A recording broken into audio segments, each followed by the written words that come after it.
This shop looks popular today. Wonder what the occasion is.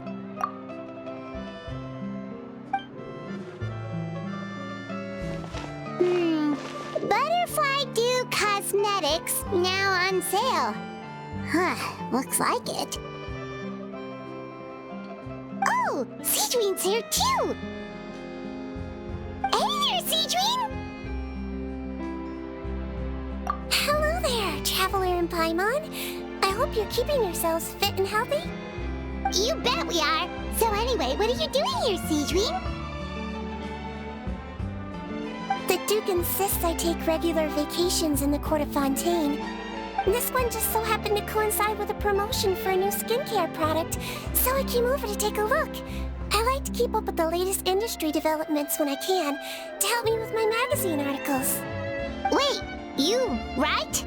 For a magazine? Which one? It's called Beautés en Fleur, and it's run by the Fontaine Beauty Association. I've done lots of articles about skincare for them, using the pen name Maritime Flower. Oh, wow! You're a Maritime Flower? If Paimon's not mistaken, you're one of the leading figures in the Fontaine Beauty Association! What's so weird about that? Everyone loves beauty! I really like this role. The staff at cosmetics shops are always so polite. And as long as I wear a big smile on my face, I always get the best customer service. Well, they sure don't want to make an enemy of the Maritime Flower. Obviously, it's because of Seedween's love for beauty. Still a leader of the Beauty Association? That's incredible.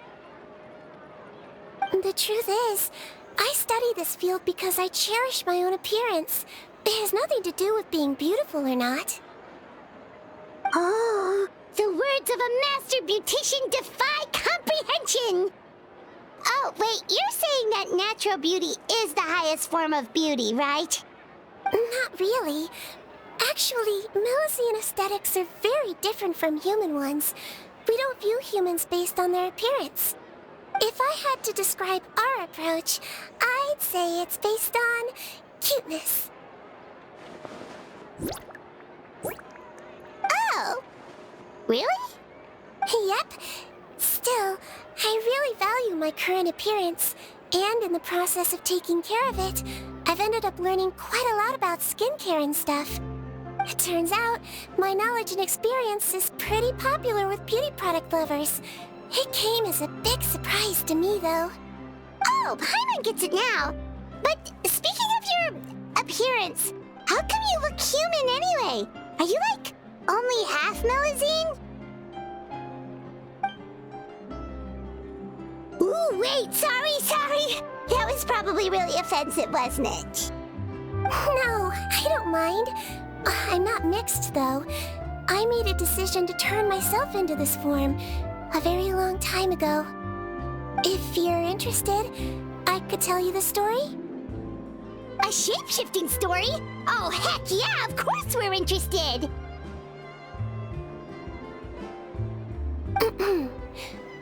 Once upon a time. Long ago, humans rejected Melusines, and Melusines feared humans. There was one Melusine who became fascinated with human medicine, but no human wanted her help. And there was one girl who liked Melusines, so no humans would make friends with her. So, the Melusine became the girl's friend, and the girl became the Melusine's patient. Your checkup's all done. You're still in perfect health. Thank you, Dr. Melusine. In this game of doctor and patient, a friendship was born.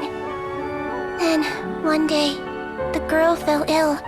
The Melusine was the only doctor to arrive on time, but the adults sent her away, Scram! Melazines can't be trusted! So just because I'm not human, I can't save my best friend? In desperation, the Melazine approached the frightening witch. She begged and begged until she got a reply. If you take this potion, concocted of sin, you will gain a human face and grow human limbs. But then, you will lose everything that attracted this friend of yours to you in the first place. Can you accept that? The Melazine did not hesitate for very long.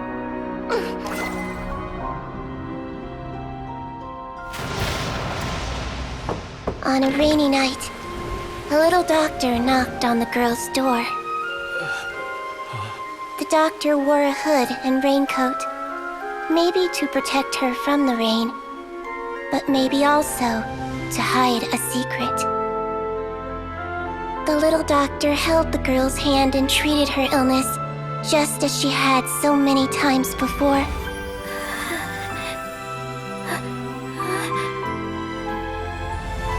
Dawn came, and the little girl's condition improved. But the little doctor was long gone, for she knew her friend would never recognize her again. And so, since then, I've lived my life in human form. Most people who know me just think I was born this way. Ooh. A witch? A potion? Why does this sound like a fairy tale? Trust me, it's a true story. Must be the way you told it then. It just sounds so... Yeah, not every Melazine would take human form to save their human friend. That must have been a huge decision. Treating patients is a doctor's duty. We must always find a way, even when the going gets tough. Ugh. It's so crazy that they turned you away just because you were a Melazine, especially when their daughter was so sick. Well, sometimes appearance can be a real barrier. But that was a long time ago. I like how I look now anyway. Paimon too! You're super cute this way. Attention customers! Thank you all for waiting. Now, on behalf of our skincare partner, I'm delighted to announce that our exciting new product is now officially on sale. Well, there we go. Let's have a look, shall we? Oh, Paimon, if you want to buy any skincare products, I'll be happy to give you some suggestions. Really? Personal advice right from the leader of the Fontaine Beauty Association? What an honor! Allow me to introduce our newest skin lotion, Butterfly Dew. I'm sure many of you have already read about this product's trials in the newspapers. To say that it improves skin quality is an understatement. This product gets its name from the way it transforms your skin and makes it glow anew, like a butterfly emerging from its chrysalis and spreading its wings for the first time. We are thrilled to have the inventor of this fantastic product with us here today. Please welcome Mr. Rawat, a researcher from the Fontaine Research Institute. Now, without further ado, I'll hand over to Mr. Rawat to tell you all about what Butterfly Dew can do for you. Thank you. Hello, everyone. I'm Rawat, and I developed Butterfly Dew. Wow, what a looker. He's a researcher? Wow, he's really challenging the stereotype. It seems that everyone is surprised by my entrance. Or should I say, my appearance. I'm well aware that researchers are generally better known for their brains than their dashing good looks. In that regard, I do believe I break the mold somewhat. Of course, appearance is a skin-deep way of defining a person. And yet one's appearance can be a very real set of shackles, holding a person back in their life. It can rob a young person of their self-confidence when applying for a job, dissuade a young lady from approaching the one she loves. Our actions are at the mercy of our appearance, and we slowly become the very person that the outside world sees us as. But what if I told you that those shackles can be broken? If our appearance prevents us from changing, then let us first change our appearance itself. Wash away moles, birthmarks, and wrinkles, and they can no longer rob us of our confidence. Replace them with luster and radiance, and we shall never again hang our heads in shame. That is why Butterfly Dew exists. Its mission is to allow us to shed our pupae, undergo a complete metamorphosis, and embrace a new life.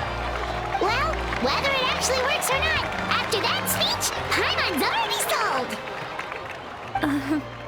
Mr. Rawat, could I ask if you've used this product yourself? Of course, I tried it many times while I was testing it. You can consider me a product ambassador. Wow, then it's sure to work! Still, I don't expect to convince you just by blowing my own trumpet. So, could I get a volunteer from the audience to try it out? Paimon volunteers!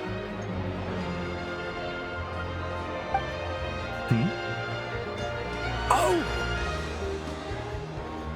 Ah, what an honor! It appears we have a giant of the Fontaine Beauty Association here with us.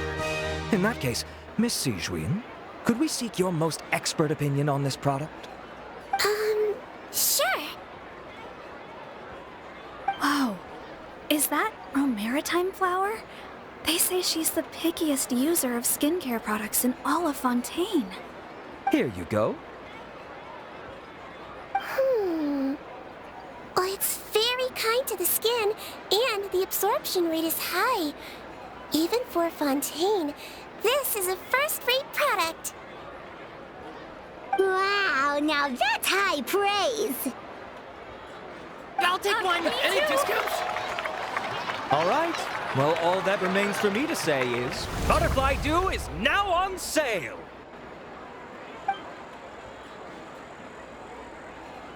Think we should buy a bottle too? Aww, really? Well, it's still good to care for your skin though, right? Paimon definitely feels kinda rough from being exposed to the elements all the time. And if you're worried about whether it's the right product for you, well, luckily for us, Sijuin's here, so we can get an expert consultation.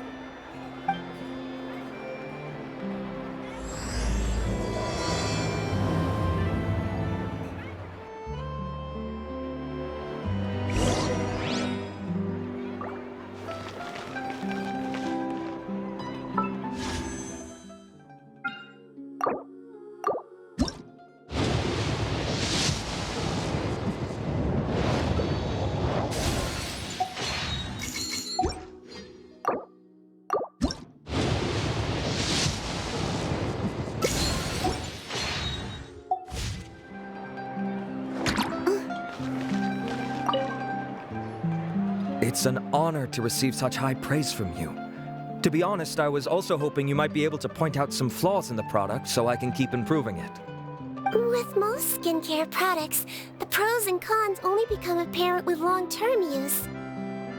Yet, this one has instant benefits, improving skin quality without any obvious side effects. It's one of a kind.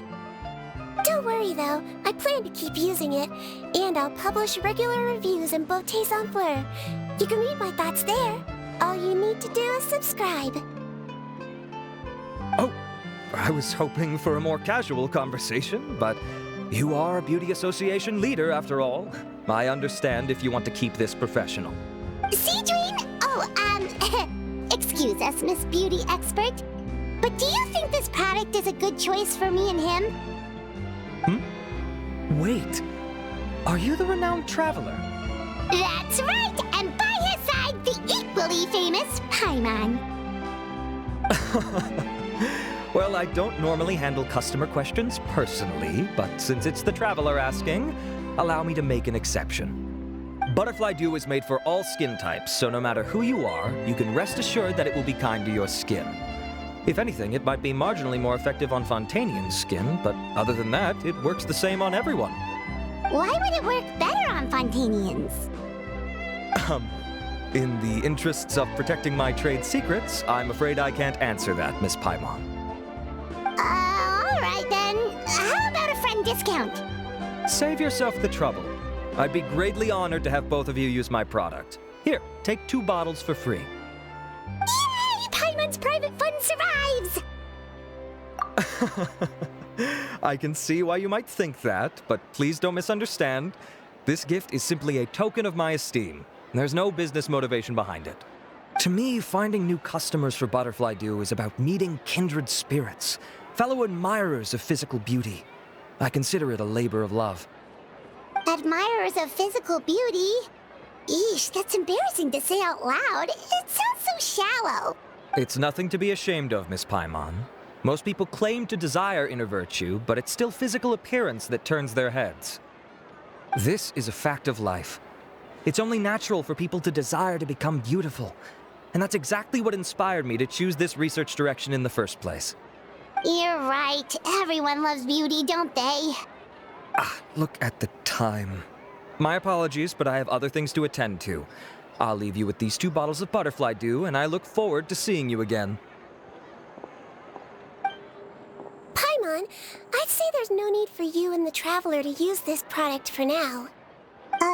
Why? Is there a problem with it? The quality is fine. I just think there's room for improvement. I think I could add some ingredients to the mix to make it more effective. Really? Then why didn't you tell Rawat about that? Researchers are a very special breed of human. You can point out their flaws to their face and they won't mind very much. But if you tell them that someone else could do a better job, ooh, now that'll make them really upset. If I'd mentioned it, he probably wouldn't have given you those 2 bottles for free. Fair enough, that makes sense. If you're interested in the more effective version, I can write up a list of ingredients for you. Just come get me once you've gathered them. When you say more effective, you mean it'll make Paimon even prettier? Ooh, how can we say no? As for me, it's probably time I got back to the Fortress of Meropide. I mustn't leave the infirmary unattended for too long. All right, see you there then.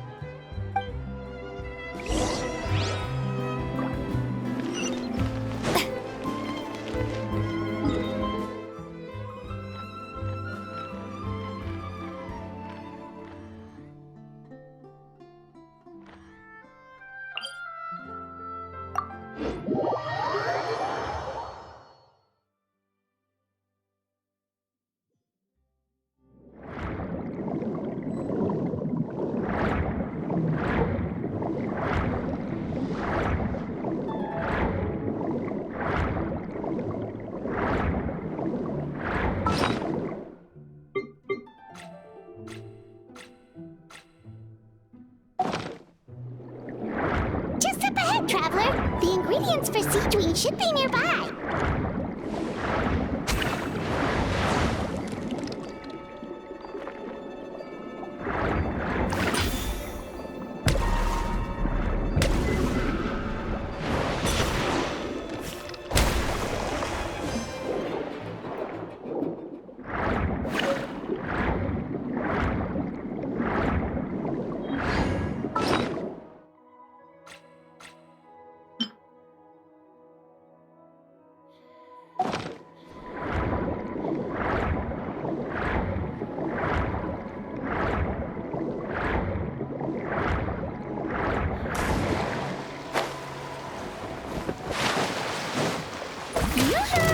Let the world come alive! Smile! Oz revealed by you! Breaking news!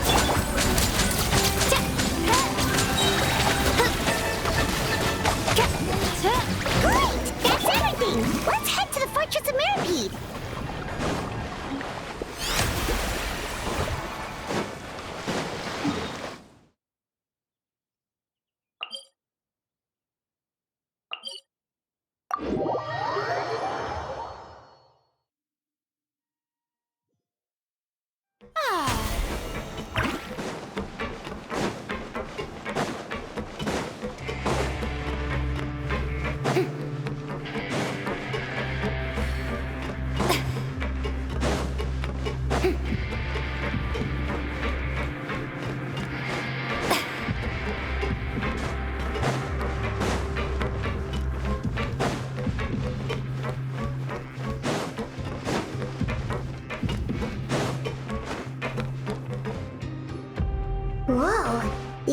worries packed.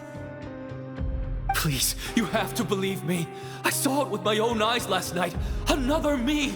He looked exactly like me. Got it? Okay. I've written down everything you told me. Now, I have a few tests to run. Take a deep breath, and don't worry, it's nothing to be nervous about. First, which finger am I holding up?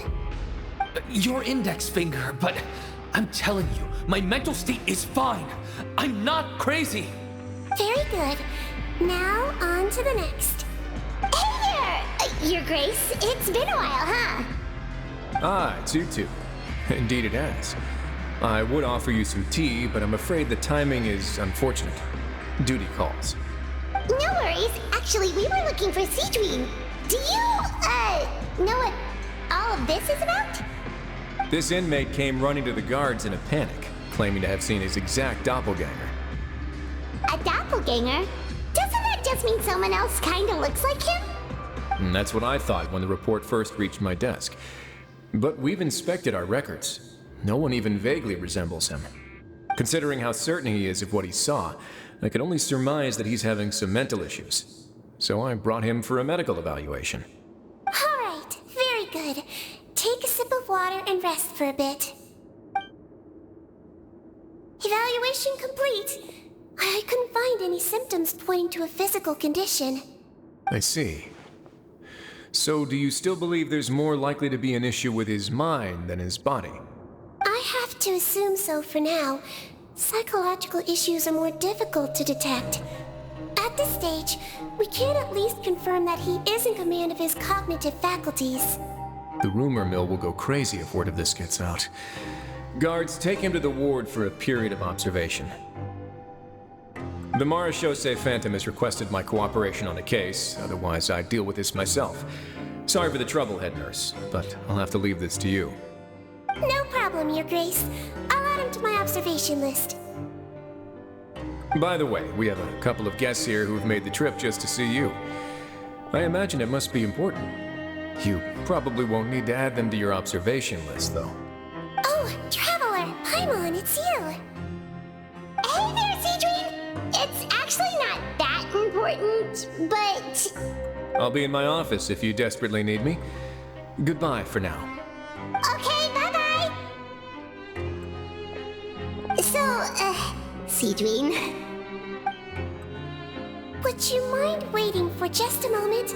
I have another patient to see. Just find an empty bed and take a seat. I won't be long. Oh, sure! Seedween, we've brought him. And he seems to have taken a turn for the worse again. Okay, don't panic. Let's start by sitting him down here. Paimon had no idea how busy it can get for Seedween. Maybe now's not the time to ask for her help with skincare.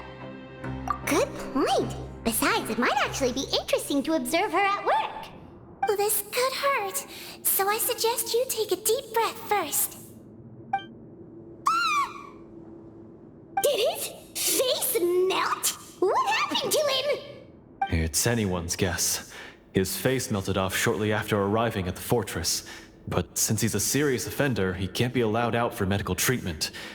Best we can do for now is ask the head nurse to give him something to manage the symptoms. Oh, this is gonna be awkward. We still need to bring him to the Marechaussee Phantom for questioning. What if he scares them half to death? Will that be our fault? The Marechaussee Phantom? Does this have something to do with the case Risley's dealing with? Yep, it was a huge case. They bagged a few dozen crooks in one fell swoop. And this guy's the baddest apple of the bunch. He harmed countless people. And now, it looks like it's all finally catching up with him. You done gawking? Not yet. I need to check the severity of your ulcers to decide the right dosage. Don't worry. We Melazines have a very different sense of aesthetics from humans. To me, he just looked like a little kitty with slightly scruffy fur, but still just as cute. Don't patronize me. Do I look like a kid to you? Just give me the meds and let me out of here. I already missed my cell. Hey, lose the attitude. You dare talk back to our head nurse like that again? Your days are numbered. Oh, it's fine. Okay, I'm going to apply the medication now. Tell me if it hurts, all right?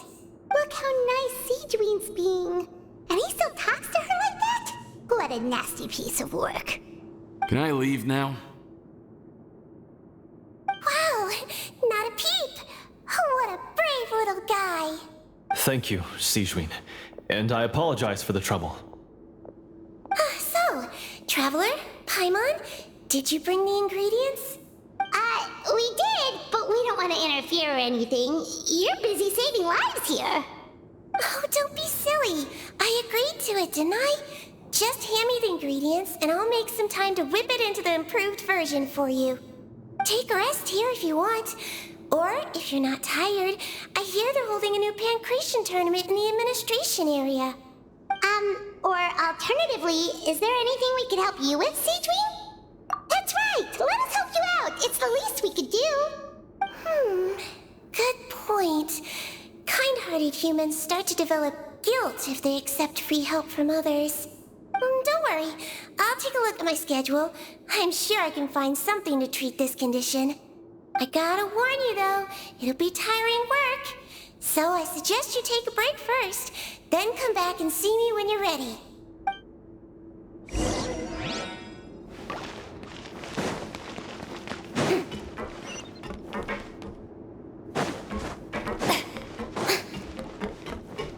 Kids these days, you just can't rely on them.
Seedween, what's our first mission?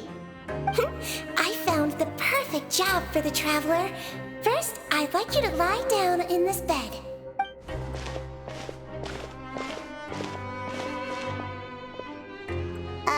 What for? I need you to pretend to be sick. What? Oh, is it that difficult? I thought you did a pretty good job last time. Oh, so you knew. I sure did.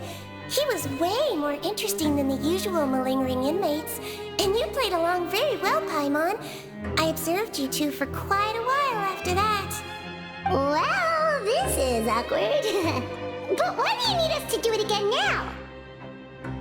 No time to explain. My next patient will be here any second. Oh, please, just do as I say.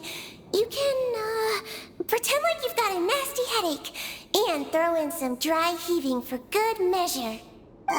Okay.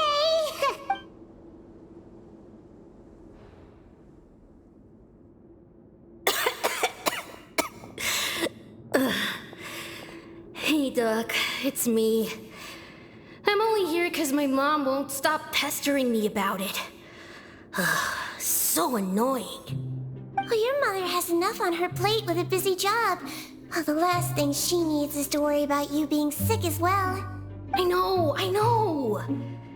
I shouldn't treat the place like a playground. Shouldn't go swimming in the lower levels where we join up with the sea, because it'll give me a cold and distract her from her work. I thought I'd be able to have some fun here at the fortress for a few days, but it's always, don't do this and don't do that. All right, sit yourself down and I'll take your temperature. Your fever still hasn't gone down. Well, here's your medicine. 1 cup for starters, and we'll see if it helps. But Doc, it's so bitter. Do I really have to drink it? I mean, I'll be fine, right? I've got an uncle who caught a cold. His fever went away on its own after a couple days. Can't you just write me a note saying I'm on the mend? I just need something to keep my mom off my case. I sure can. You're a very brave boy after all. Huh? Brave? What makes you say that? Well, if you want to rely on your own immune system to clear up your fever, then you'll have to tough it out like this guy.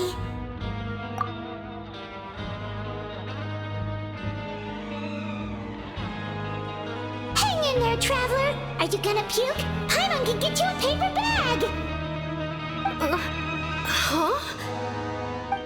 As long as you're tough enough to get through the nausea and dizziness caused by the high fever, you'll be right as rain after just a few days' rest. And if I'm not tough enough? Hey! Wake up! Put it this way. At least you'll never have to see the doctor again, right? I think maybe I'll take that medicine after all, if that's okay. Oh, of course. Here, it's still warm. It's so bitter. All done. Great job, you two. That kid really doesn't know what's good for him. His mother's a guard here. She's been working back-to-back shifts lately, but unfortunately his father's away on a business trip right now. She had no choice but to bring her son here for the time being. He was quite happy at first. He seemed to think that the Fortress of Meripede would be all fun and games. So you made us put on that act just to scare a kid into taking his medicine? That's a pretty sneaky trick. Seems like there's a whole side to Seedween we never knew about. It's a technique I learned from my teacher. Oh, you had a teacher? Was she a Melazine doctor too? She was human. She passed away a long time ago. Oh, sorry. No, it's fine. I really liked my teacher, so it's always nice when I get to talk about her with other people. She was a traveling doctor, and since she didn't have a clinic, she'd go out and visit her patients wherever they were. Dealing with the badly behaved ones was her specialty. She used to say, If you can scare the little brats into taking their medicine, you won't have to hear them wailing and screeching when their condition gets worse. Huh, she sounds like a pretty strict teacher. Oh, strict? Well, that's not how my teacher saw it. She thought of herself as terrifying to kids. Strange way for a doctor to describe themselves. Now Paimon's curious to know what she looked like. Oh, as it happens, I actually have a picture of her. Oh, wow, yeah, okay, that'll terrify the kids. Yep. All the children she treated thought she was a witch. Why does it almost sound like you're envious of her? Oh, because I am. If she was here, all the children would take their medicine without any need for tricks. A doctor who looks like a witch. True, they wouldn't dare try anything funny with her around. Oh, me, on the other hand, it's hopeless. Children aren't afraid of me at all. That's actually a good thing, you know?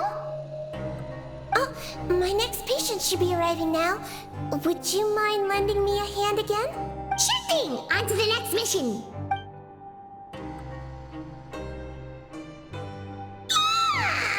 Is it nighttime already? That flew by. You really have a busy job, Seedween. Well, thanks to you two, it was much easier today. Aww. Should we get some rest? It's getting pretty late. Oh, there is one last thing. I have to keep it confidential, so I usually leave it till after everyone's clocked out. Confidential? Are you sure you can tell us? Oh, it's fine. You're not living here anymore, so it's okay if you know. All it is I have to prepare some ingredients to make healthy meals with. Wait, you mean those healthy meals? My patients refuse to eat any healthy meals I prepare in front of them, so I have to prep the ingredients in secret, then let the chef at the Coupon cafeteria handle the rest. Considering even the chef's version makes people uneasy, it really makes you wonder what's in it. You want to find out? I can teach you how to make it. That way, if you ever suffer from exhaustion on your future travels, you can prepare a healthy meal for yourself. It's really good for you, you know. Sure? Guess we can help out one more time.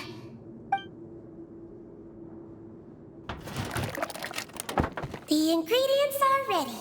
Now, put them on the table and add them in the order I tell you. First, we add this special slime condensate, stir it thoroughly, then pour it in. See that? It adds elasticity and looks just like tasty jelly, doesn't it? Yeah, it really does.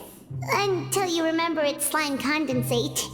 Next up, xenochromatic crystals. You want to crush them up into a fine powder, like powdered sugar. Wait, are those from Fontimer Aberrants? Are you sure they're edible? Finally, we'll need some high-protein meat. Frogs are an excellent choice. You just need to clean their innards, and then you're left with some lovely tender meat. Oh! Frogs. And we're done. All that's left now is to pack them into lunch boxes and hand them to Walsey. Yesterday in the production zone, I noticed an inmate who's been working for 2 days straight. That means it's a healthy meal for him tomorrow. Seedwing really does have the inmate's best interests at heart.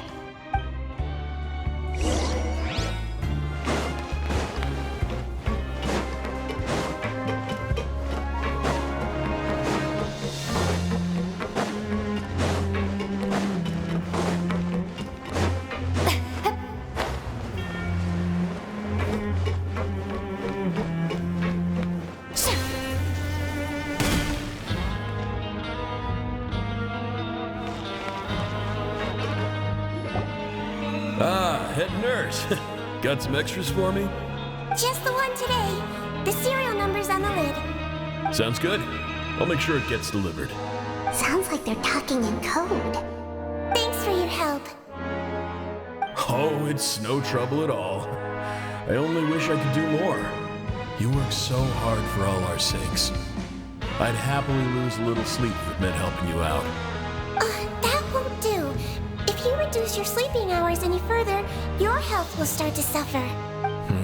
All right. Nurse's orders. I'll do as I'm told.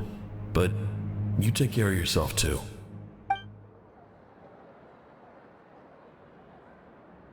Well, I'm done with work for today. Thanks for helping out, you two. Seems like the guards and staff here have a lot of respect for you, Seedream. In just one day of helping you with your work, it feels like we've done a lot for the fortress. Head nurse, please, wait. I'm sorry to disturb you this late at night, but I think you'll agree. This is urgent. Okay, just relax and catch your breath. What's the matter? The guard at the observation ward, Odilon, he told me to pass on a message to you. One of the inmates there, the guy suffering from possible hallucinations, well, he seems to have made a sudden recovery, and now he wants to apply for permission to leave the ward. Huh? Already? You were right to tell me. I'll have to examine him and make sure he's well before we discharge him. Looks like we've got one job as medical assistants left. We'll come with you.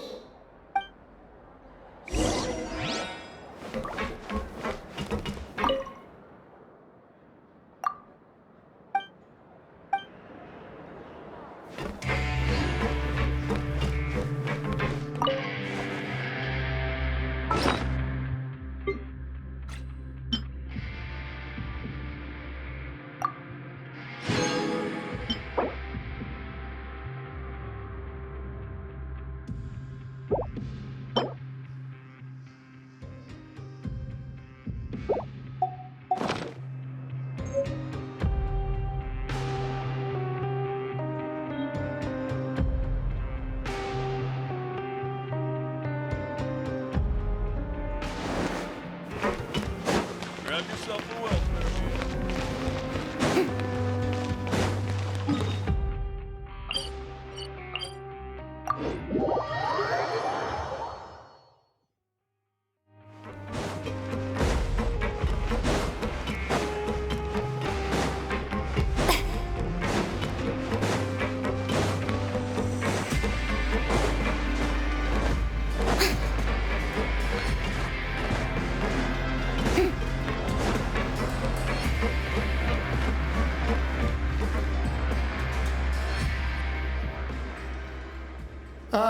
Head nurse, you're finally here. I'm so sorry for all the trouble I've caused you, but I believe I've now made a full recovery. After giving it some thought, I'm sure that I was probably just seeing things. Stress-related, I imagine. I'd been working long hours, so I definitely wasn't in the best state of mind. I totally understand. Still, I have to give you an examination before I can discharge you, okay? So, take a deep breath and don't be nervous. It'll be the exact same procedure as we did this morning. We can start whenever you're ready. Again, so sorry. I was in such a state this morning, I barely recall anything. Would you mind taking me through it again? Oh, not at all. It's a lot to remember. First up, we have a little cognitive test. Just concentrate and you'll be fine. To start with, which finger am I holding up? Your pinky. All right, all indicators seem normal. So it was a stress-induced hallucination after all? Well, we've certainly had previous cases of mental illness caused by overwork, which is why I carefully observe everyone in the production zone. I wonder how I managed to miss the signs this time. Please, head nurse, you shouldn't blame yourself. I'm just still adapting, that's all. Pushed myself too hard, and I guess I couldn't take it. Thanks for looking after me. I'll be as good as new after a good night's sleep. And if you can give me the okay, I know I'll sleep better back in my good old dorm. It can be difficult to relax in an unfamiliar environment. All right then, you can leave the ward. I suggest you take 2 days off to focus on your recovery. I'll take you off the observation list for now, so you're officially discharged. Great. I can't thank you enough, head nurse. Mr. Odilon, could you escort him back? Of course. I'm on guard duty in the administrative area tonight, so nothing will go wrong. You have my word.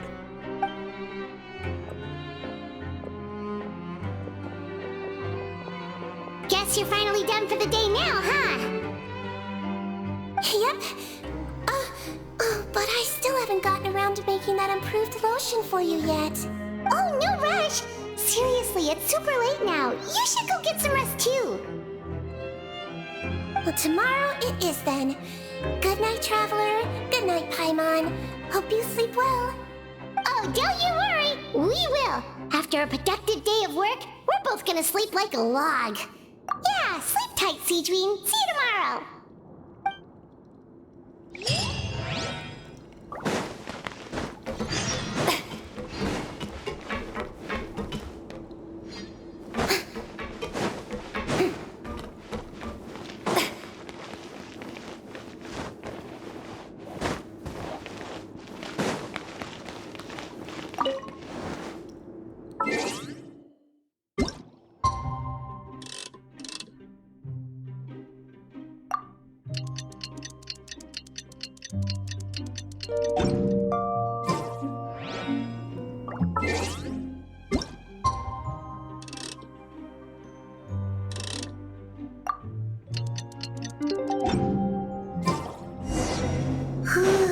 I really did sleep like a log. Let's go find Seedween.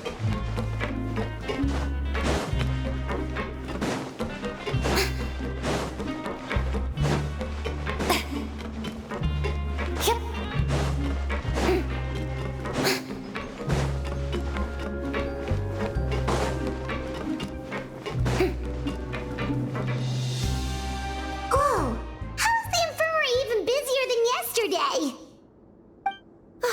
Good morning, Traveler and Paimon. I have a few people here for a checkup, so you might need to wait for a while. No problem. Anything we can do to help? There's a bit of a complicated situation here. I'm still getting to the bottom of it myself. You have to believe me. I'm telling the truth. You're in a medical facility. Keep it down. Please, listen to me. I'm not Gascon. I'm Uy.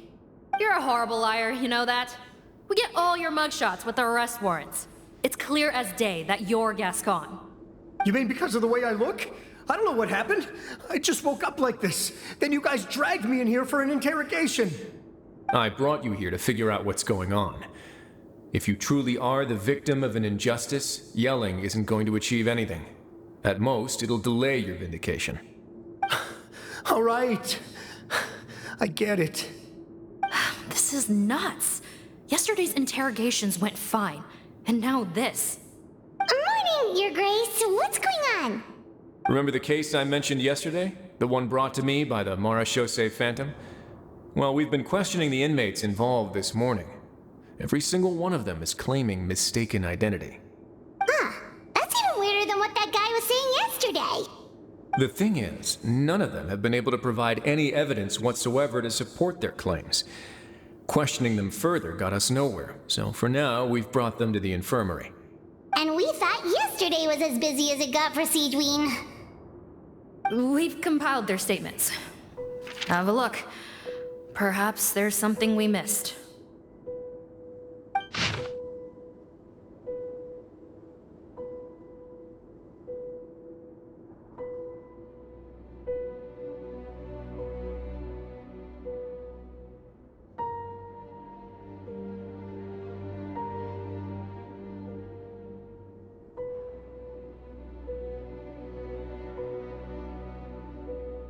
Wait.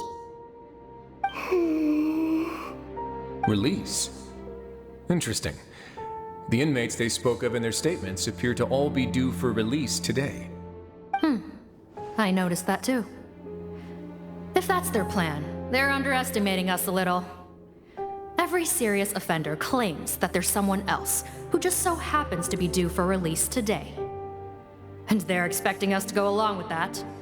All the more reason to be cautious. Lumberzar, check the release list for today and make sure no one gets processed.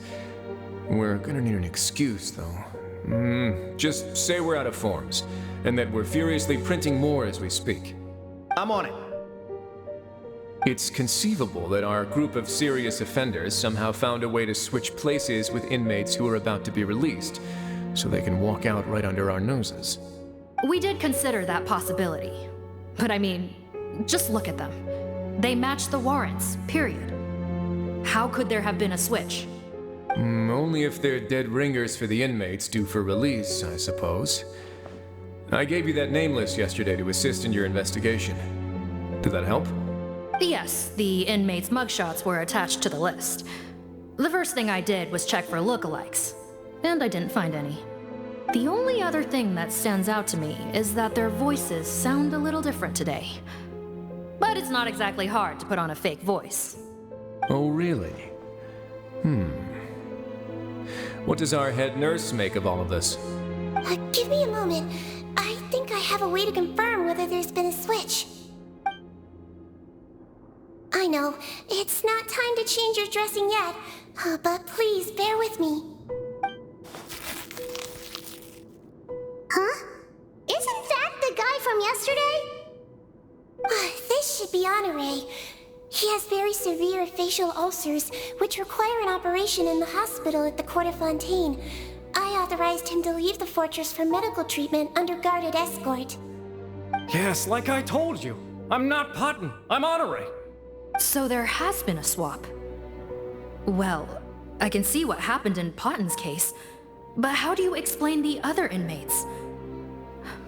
You're not telling me their souls switched bodies, are you? No, I believe it was their faces that got switched. The method is a bit like replacing a tooth. Take the bad tooth out, put a false one in. And actually, I think I can prove it to you. Traveler, Paimon, do you remember Eric from the other day? Yeah, sure do. Then you can be my witnesses. To start with, please fetch the inmate who claims to be Eric.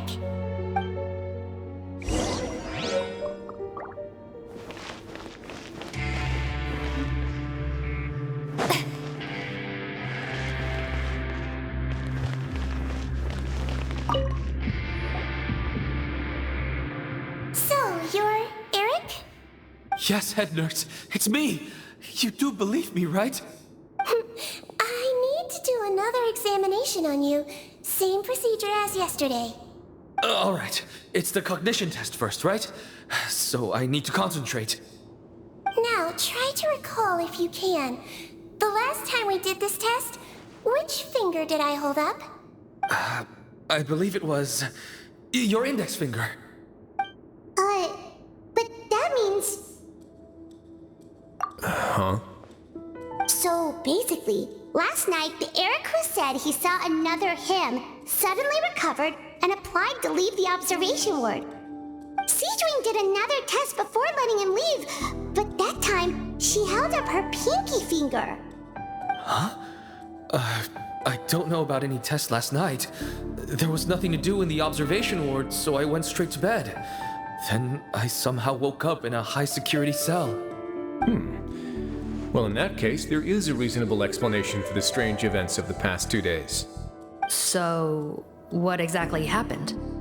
The gang of serious offenders wanted to break out of prison, so they identified a group of scapegoats, namely inmates whose terms were almost up, and planned to switch appearances with them. Last night, when Odilon was on duty, they ambushed him and had one of their group switch appearances with him using their face-swapping method. That allowed them to avoid scrutiny from the other guards. Then, once all the other inmates were asleep, Odilon spent his night shift carrying out the remainder of their switcheroo plan. However, they made one mistake. Henri changed his appearance to match Eric's earlier than he should have done, and ended up being spotted by the real Eric. Real Eric came to the guards for help, but we didn't know then what we know now, so we put it down to hallucination and sent him to the observation ward. However, since one of the gang members was posing as a guard, they simply changed real Eric's appearance and had their Eric take his place, muddying the waters even further. Right, because I put Eric on the observation list by then, and no inmates on that list can be processed for departure until I've discharged them. Hence why the imposters had to pull that little stunt to get fake Eric off the list. Yeah, it all makes sense now! The Duke cracked the case! Well, I can't fault the reasoning. But I'm afraid that we ruled out the possibility of face switching very early on in this process. Criminals altering their facial appearance to commit crimes is nothing new. In fact, one of the explicit duties of the Melusines in the Marechaussee Phantom is to identify criminals in disguise. We carefully examined all the suspects, and there is no evidence that any means of disguise were used in this case. Huh. Well then, how do we explain all this? So far, it seems more likely that the gang stole documentation belonging to the inmates due for release, and are using that to commit identity fraud. Actually, there is a potion that can completely change someone's appearance. If they use that, even a Melusine wouldn't be able to detect it. A shape-shifting potion? Forgive me, head nurse, but this is the first time I'm hearing about it. If such a potion truly existed, it would jeopardize our entire investigative process at the Marechaussee Phantom. Are you certain of this? Yes, I am. But... Please, trust me in my professional opinion as an experienced clinician. At the same time, without any solid evidence, it's pure speculation. If we can round up all the inmates suspected of switching places, then have a little talk with both sides, we might just get our answer. Yep, let's do that. Okay. Well, it was our negligence that meant we had to come and conduct these post-internment interrogations. And I know it's put you out. We'll do it your way. Your Grace, bad news. I paused the releases like you asked, but we were too late. A bunch of people already got processed 2 hours ago. I checked the list, and sure enough, it's all the people who gave statements. 2 hours ago? That's before today's interrogations began. They had this all planned out.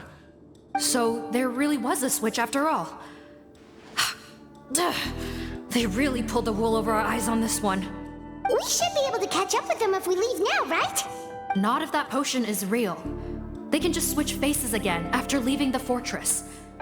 And if the Marechaussee's Melusines can't even spot them, we wouldn't know where to start searching. Yikes! So we're at a complete dead end!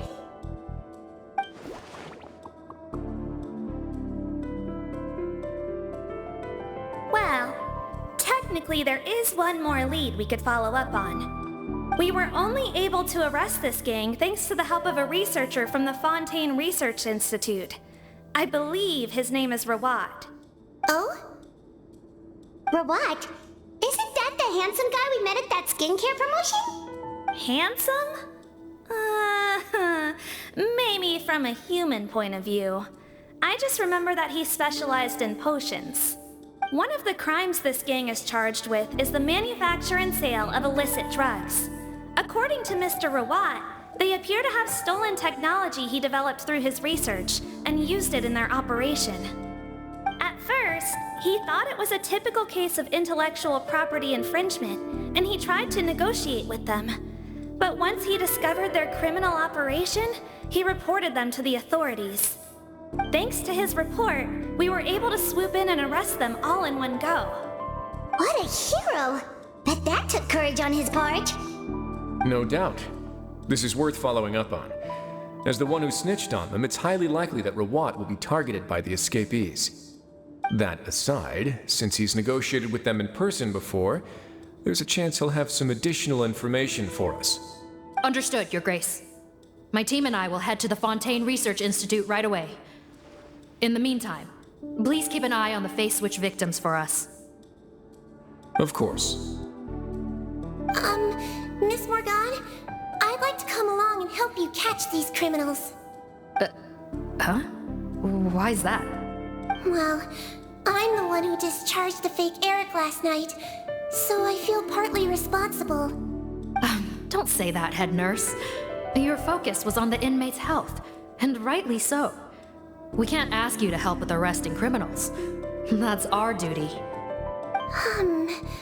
I also have a more personal reason. Cotton is a patient of mine, and if I don't get a new batch of medicine to him in time, his condition will get much worse.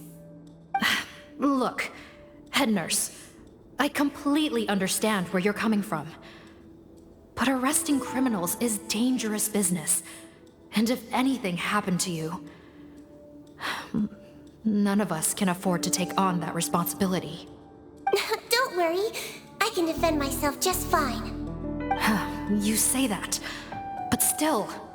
If I may, Miss Morgan, Sigewinne is the one who raised the potion hypothesis, and I'm sure she has far more expertise on the topic than your team. My suggestion would be to bring her with you. And if you really are worried for her safety, then...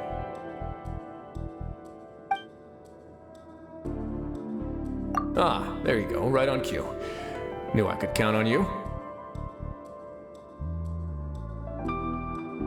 Okay. Well, since this plan has the Duke's blessing, far be it from me to refuse. We should head off immediately. Time is of the essence.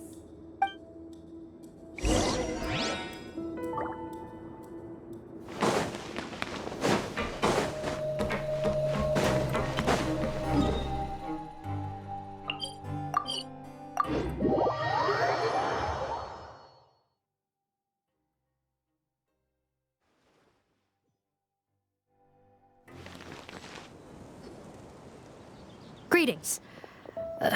Sorry to impose, but I'm afraid we're here on urgent business, and we're gonna need you to cooperate. The Marechaussee Phantom. Let me guess, you're investigating some more illegal research? Not this time, no. We're looking for a researcher. Do you know where we might find Mr. Rawat? Rawat. Oh yeah, Mr. Handsome, right? He actually doesn't work on site here very often. There's a handful of researchers in the nearby area who know him pretty well, though. You can see what they know. Just a handful? Paimon figured he'd be the most popular guy around. Well, I guess you could say he's popular, at least on a superficial level. He's blessed with good looks, so he tends to make a good first impression on people. But in all his time here at the Fontaine Research Institute, I don't think he's ever had a single deep conversation about his research with his peers. That's no way to make real friends around here.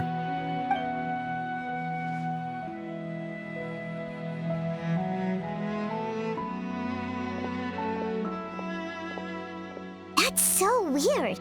He definitely didn't come across like a recluse at that product promotion. Oh, I don't find that weird at all. He definitely didn't strike me as the kind of guy who's good at making friends. Really? Paimon couldn't tell. Must be a Melusine perception thing. Okay, we should talk with his acquaintances. But we also need to check the Research Institute for any clues. Let's split up. It'll save us some time. Sure thing. We'll go ask around among the other researchers with Sigewinne. Paimon's suddenly kinda curious to know what everyone really thinks of him.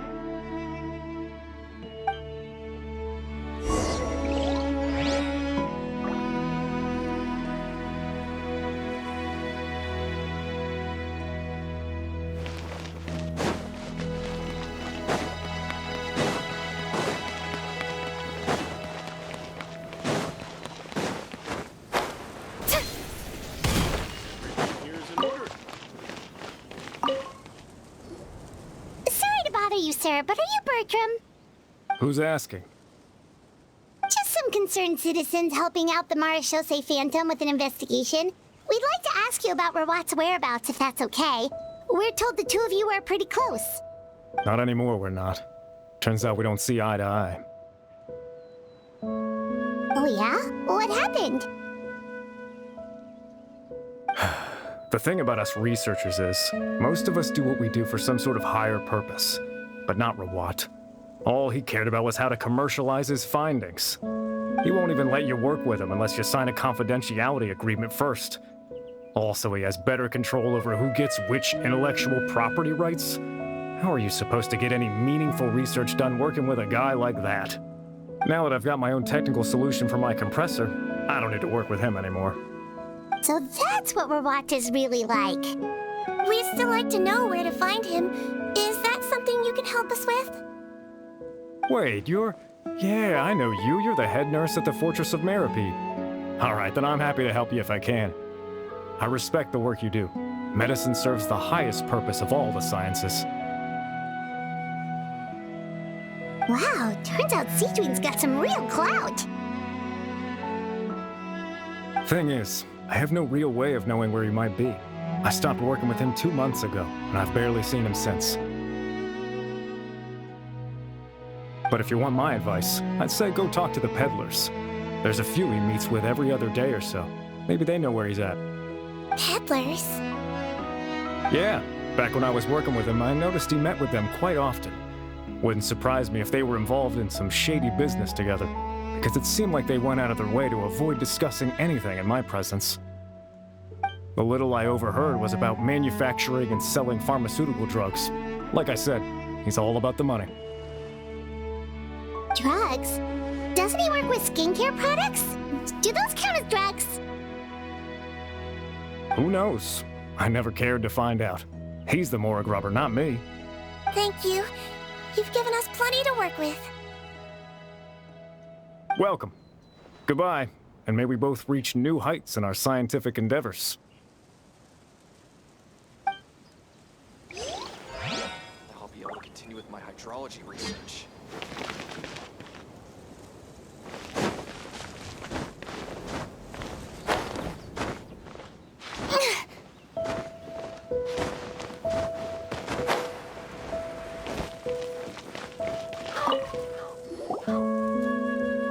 Excuse us, are you Audrey? That's me. What is it? Are you close friends with Rawat? We're trying to find out where he is. Close friends? You mean because I told him I had feelings for him once? I doubt I'm the first or last at the Institute to make that mistake.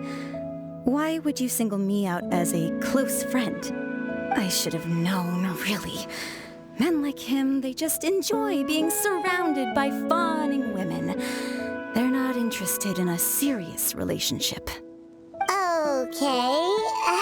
We were just kind of wondering if you might know where we can find him. Why would I know where he's at? I barely know him, and he probably doesn't even remember me. Ugh, this is getting annoying. Shall we go ask someone else?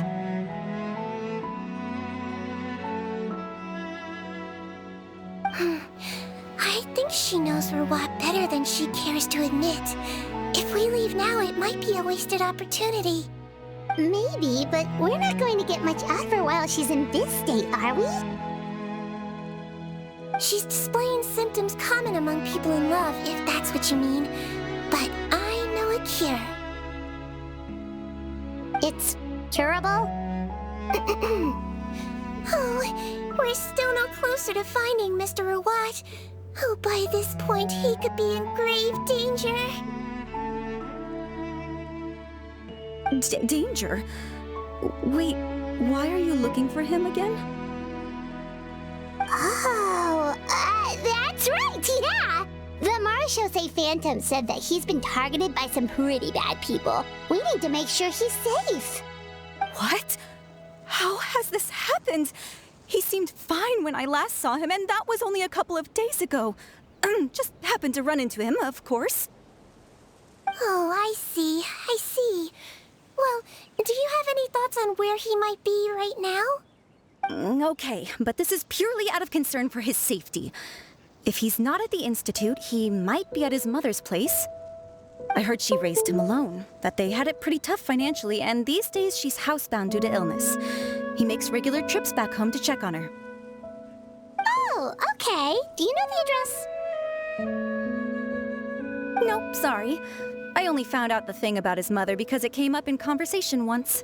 I was just trying to find out more about him, so I could get to know him better. When I told him I had a crush on him, I offered to help him take care of his mother. And yeah, maybe that was a stupid idea, but did he really have to yell at me for it? It's like, fine, I can take no for an answer, but what's with the temper tantrum? Unbelievable. These guys only want to show you their charming, well-groomed exterior. They can't stand it when a few home truths shine through. Looks like her love syndrome is flaring up again. We need to find out Mr. Rawat's mother's address. Let's check with the marechaussee officers when we regroup. Cool, sounds like a plan.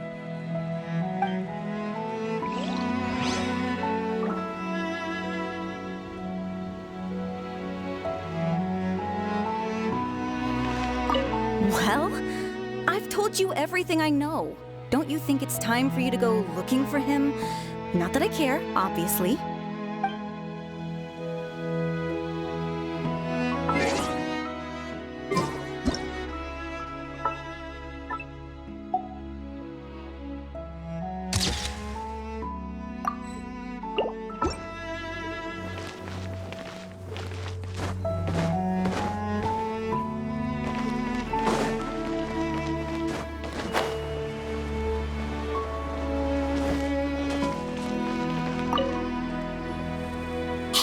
Are you in Teep? What do you want? We're here to ask about Rawat.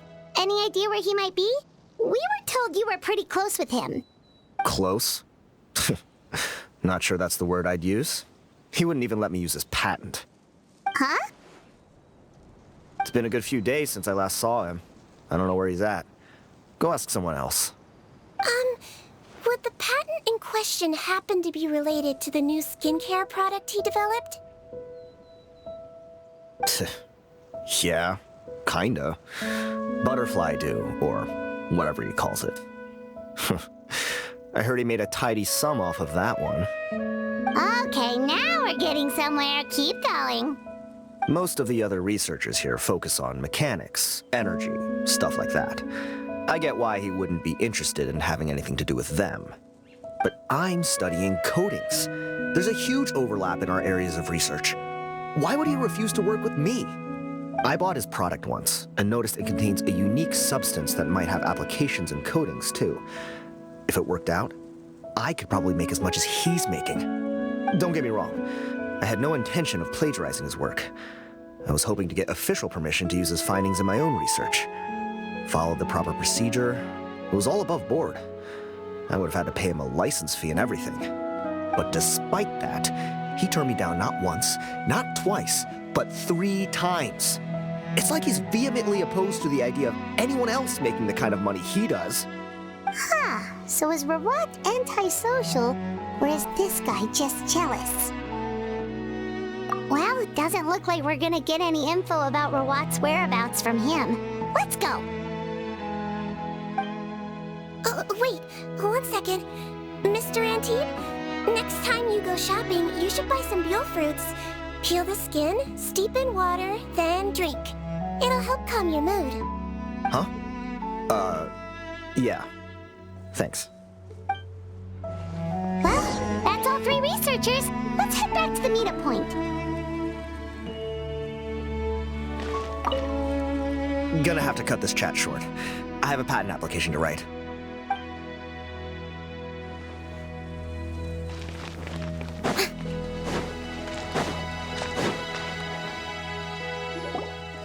You know, Hyman started out thinking Rawat was a handsome researcher with a friendly and cheerful personality. It's such a surprise to learn that his peers have a different impression of him. So, what's your view of him now, Paimon? A handsome researcher whose difficult upbringing turned him into a profit chaser with a chip on his shoulder? So your thoughts about his appearance haven't changed at all? Well, his looks are kind of a big deal. At least in Paimon's opinion. How did such a handsome guy end up being so antisocial? Even with his difficult family background, it just doesn't make any sense. You can't judge a person solely based on their appearance. Head nurse. Traveler. I assume you've spoken with the researchers. What did you find out? Bertram mentioned Rawat's involvement with some pharmaceutical merchants. Do you know if he's registered any pharmaceutical brands? Since he was a whistleblower on such a huge case, I ran a background check on him. I don't remember there being any brands under his name. How strange. If he was so focused on commercializing his research and averse to sharing his technology with others, why wouldn't he have registered his own brands? Maybe he and his business partners needed to avoid public scrutiny? You think he may have colluded with the gang? Well, the crime was manufacture and sale of drugs, and that would certainly be in his wheelhouse. We can't rule it out. Isn't that pretty unlikely, though? He was the one who blew the whistle on them! Most children who come to me with tooth decay have suffered pain for a long time already, but they'll still try to hide the fact that they eat too many sweets. Grown-ups and children aren't so different in that regard. If you say so. I saw him when he came to make his report, and I certainly didn't get the feeling that he was the type to collude with criminals. Perhaps it's more likely that they were coercing him. You mentioned that he comes from a poor family. So, it's possible that the criminals approached him asking for academic support, luring him in with the promise of riches. By the time he discovered who they really were, he was in too deep. They had leverage on him, so he was forced to keep working for them. I've seen it happen many times before. That does make a lot of sense. It would definitely explain why he was so unwilling to cooperate with his fellow researchers. No wonder he's so unsociable. He must be on edge all the time with a gang of crooks breathing down his neck. In that case, the situation could be worse than we thought. If Rawat was working with the escaped inmates, they're sure to know more about his whereabouts than us. Oh, there's a good chance they'll get to him before we do. Based on the information we've gathered so far, he was last seen 2 days ago. If no one's seen him since, maybe we're too late. 2 days ago? So he went missing right after that product promotion. That was the same day he reported the criminals, too. Not a good sign. Don't worry, everyone. I believe we still have a chance. Since he disappeared right after blowing the whistle, it's likely that he's gone into hiding. Yeah, he must have been worried that they'd come for him. All the more reason to find him as soon as possible. The only lead we have at the moment is his mother's house, which you mentioned earlier. Seath, think you can find the place? Yep. When you register a brand, the Court of Fontaine requires you to provide a legal address. The one Rawat wrote down was in the outskirts of the city. That should be the place. Okay, then there's no time to lose. Let's move.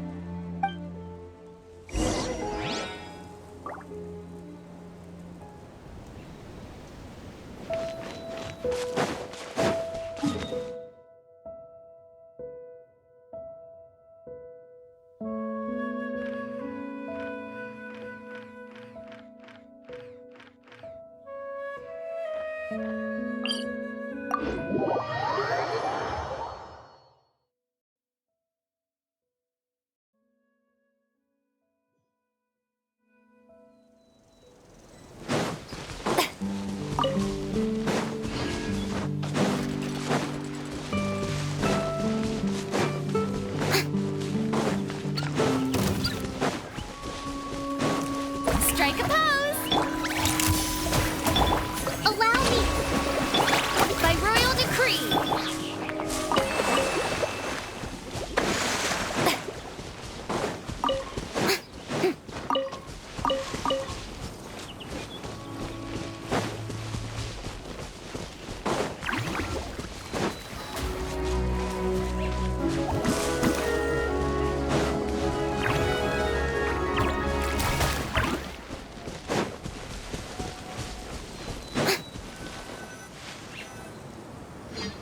All right, this should be the house.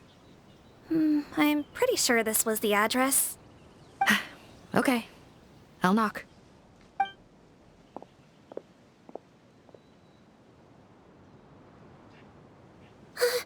Sounds like whoever's inside has restricted mobility. Oh, it seems serious. Oh, what's the fastest way to get this door open? Break the door down? No, I'll handle it. Let the expert deal with it. There'll be a mountain of paperwork if we damage a citizen's property.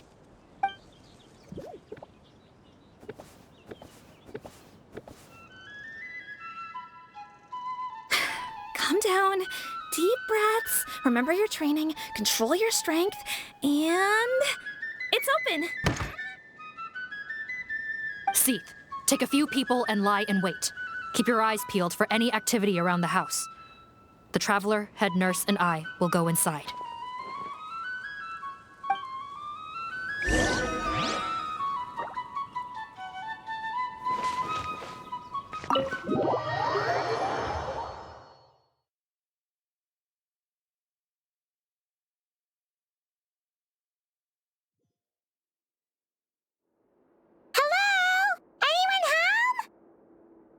Oh, there. On the bed, there's an old lady. That's gotta be Rawat's mother, right? She doesn't look like she's in any state to be answering our questions, though.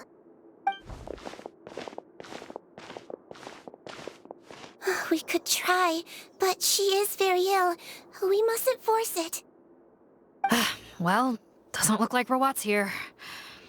She's the only one we can talk to. Yep. Allow me. Hello, ma'am. Might I ask if you're Rawat's mother? We are trying to locate him.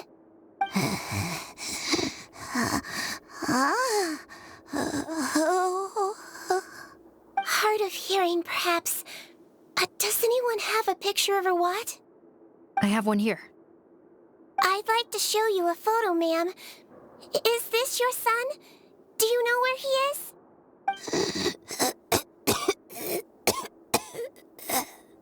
Looks like this isn't gonna work after all. Well, looks like we're out of leads. If Rawat's not here, things are looking very bad for him. Is it possible he could have avoided returning here because he knew he'd be in danger? Maybe. But if so, where do we look next? Maybe we should take another look at the Institute. Yes, so. I suggest we all return there now. We found a good amount of useful information the first time, but perhaps there's something we missed. This is our last hope. Sorry, officer, but could I stay here for a while? This patient requires some care. Of course. Traveler, stay with the head nurse. You're technically here as her assistant after all. Also, I'd like some Marechaussee members to stay as well, and keep an eye on the area. Why's that? If Rawat knows how serious his mother's condition is, he will return. Got it. Okay. I'll tell the squad members in hiding to stay put and keep a lookout. Thanks for helping me out yet again, Traveler and Paimon. No problem. But when you say her condition is serious, do you mean... Yes. She's barely clinging on to life. Oh. Let me take care of a few things first. Could you pass me the towel over there? Yeah, of course.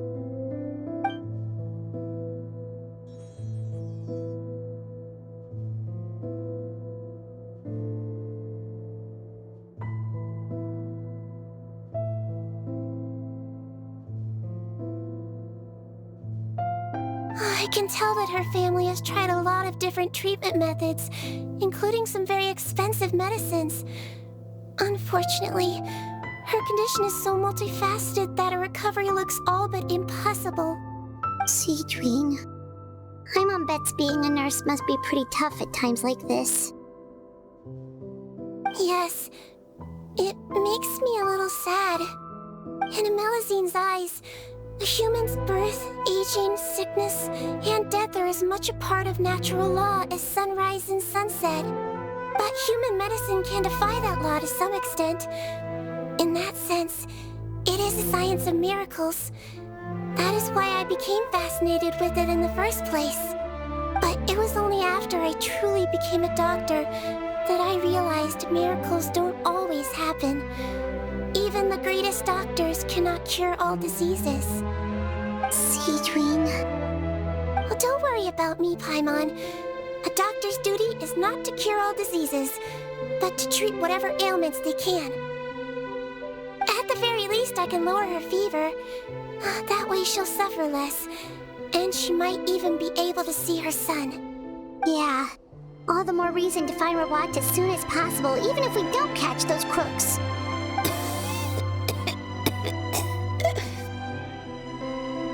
Oh, her fever is getting worse. Could I get some hot water? Sure, we're on the case.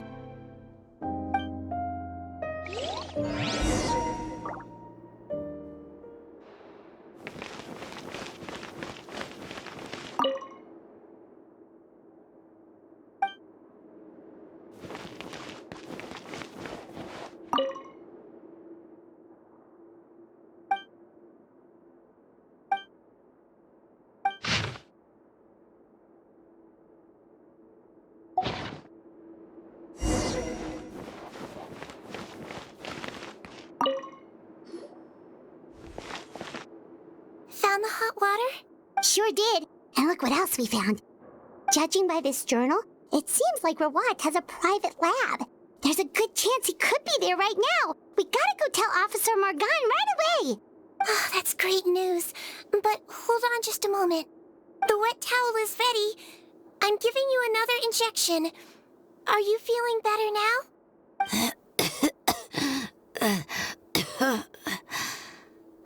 It's all right. We'll go bring him back. Please hang in there. Thank you.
It's Officer Morgan! They're already here!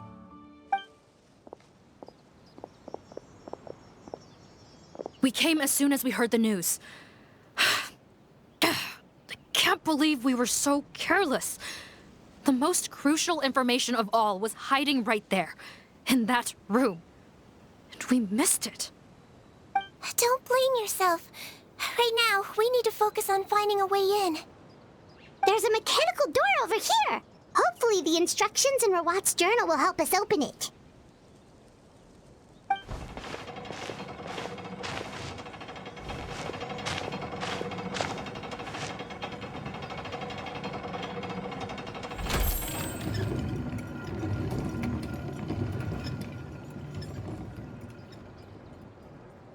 It's open.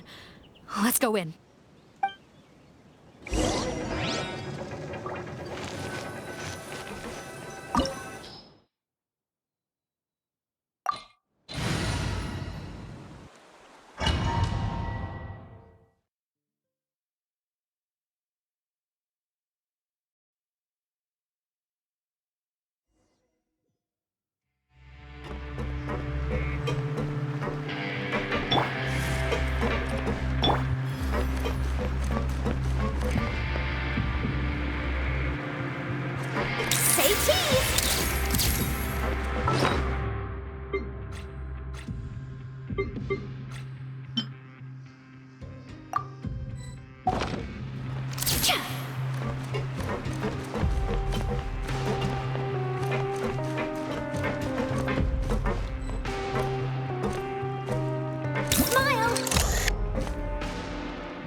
How did they get in here? Captain, up ahead! Those look like our fugitives! So they found this place too?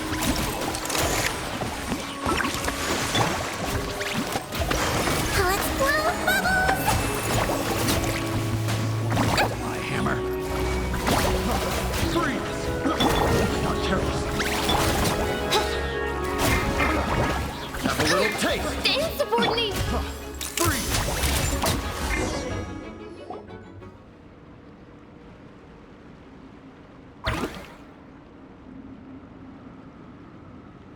Captain, according to our list, many of the fugitives aren't accounted for. There may be others hiding deeper inside the facility. Ah, so these guys were just the lookout crew. The Nereides Phantom! How did they find this place? Wait, it's that guard from the fortress. That's right, I'm on your side. The Duke sent me. What's the matter? Some sort of mix-up?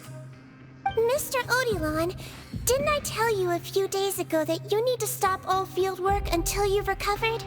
Well, you know, gotta help His Grace out. Share the load. Officer Morgan, this man is an imposter. The real Mr. Odilon has no recent health issues. What? But Looks like the head nurse was right about the face-swapping method. Arrest them all! DuPont, stay here and keep guard. And watch the exit. If we're not back soon, call for reinforcements. Got it.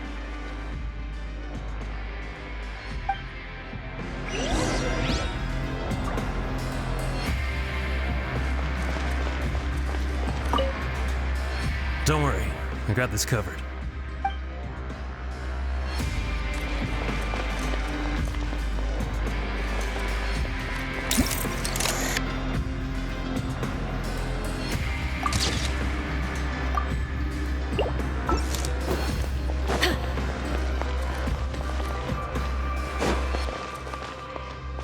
Say cheese!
many jars.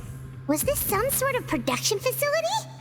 This scent, it's probably the ingredients used to make butterfly dew.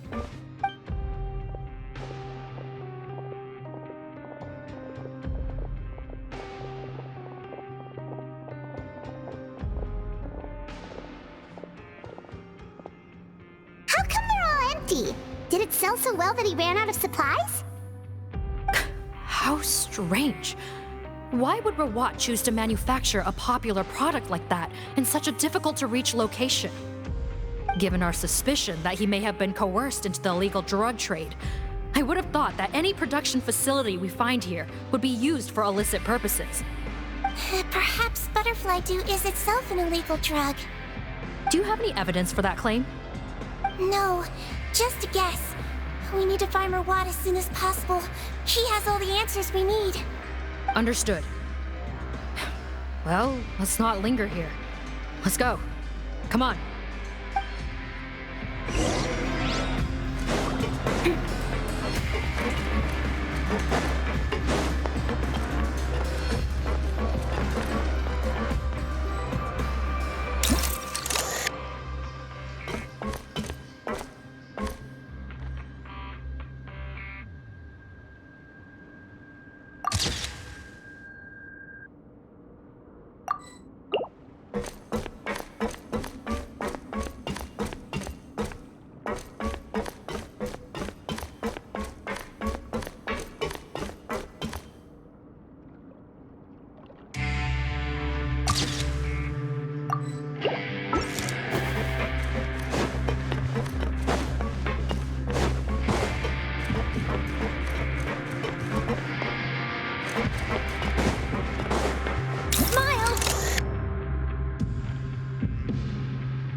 We're gonna get this door open. Let's find another way around.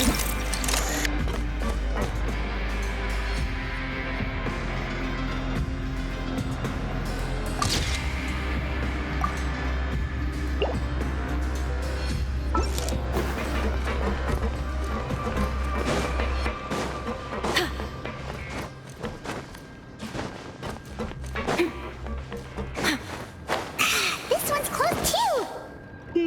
What's with those carts and tracks? Oh, maybe it's one of those doors that opens when it senses cargo passing through. There's a loaded cart right over there. Let's bring it to the door and give it a try.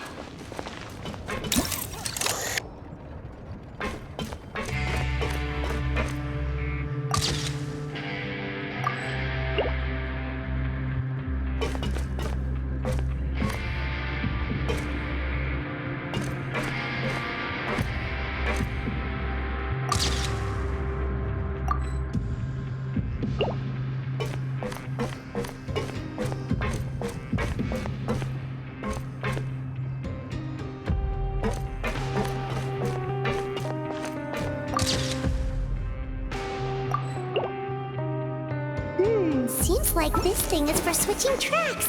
Let's bring the cart onto it.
This room's much smaller than the others.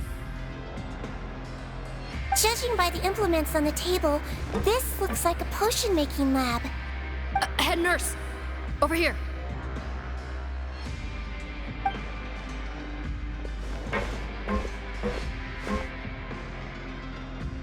Let's see. Huh? Robot's clothes? Why would he change here? Perhaps they stripped him down, left the clothes behind, and disposed of him somewhere else? Yikes, Seedween, where did that come from? Oh, what a tragic way to go. Especially with such a bright future ahead of him.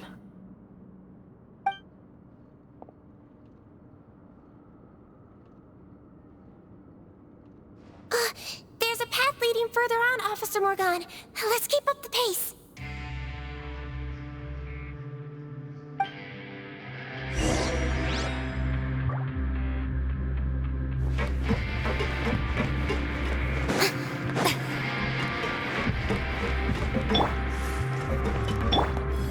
Hold that pose!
There's a whole bunch of people in there.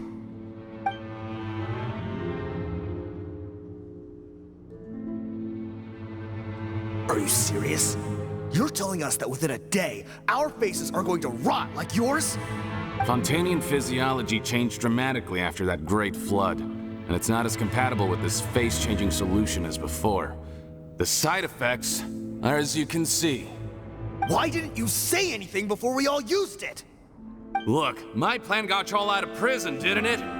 You'd have much bigger problems to worry about right now if the Marshal-Say Phantom found out about your other crimes.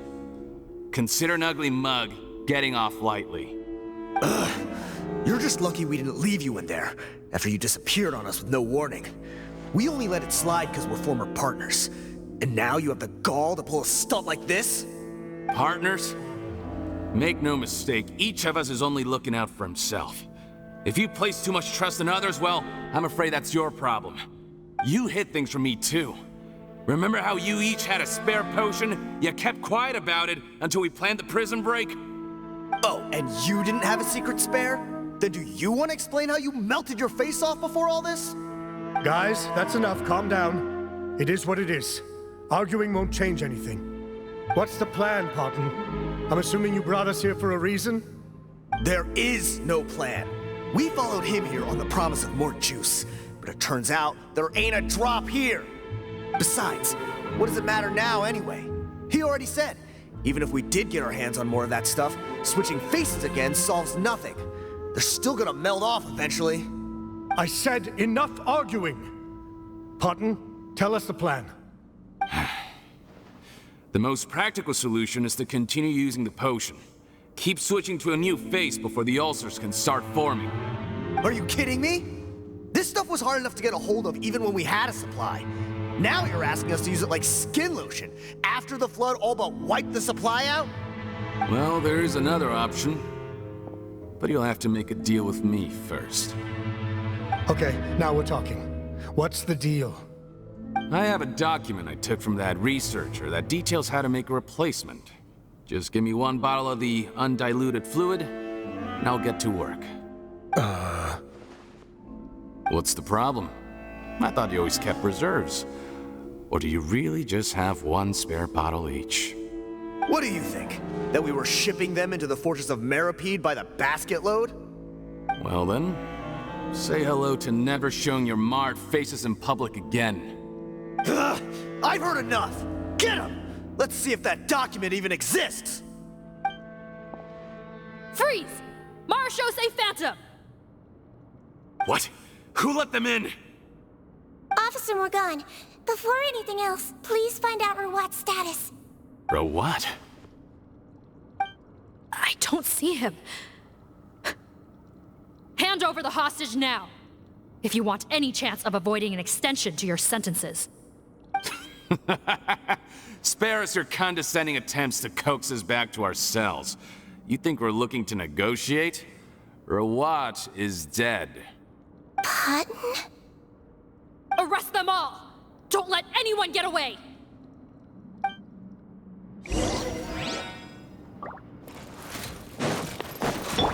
Yoo-hoo! Time to shine! Midnight Phantasmagoria! Hard-hitting exclusive! Hold that pose! Floaty floaty! I swear it's for medical research!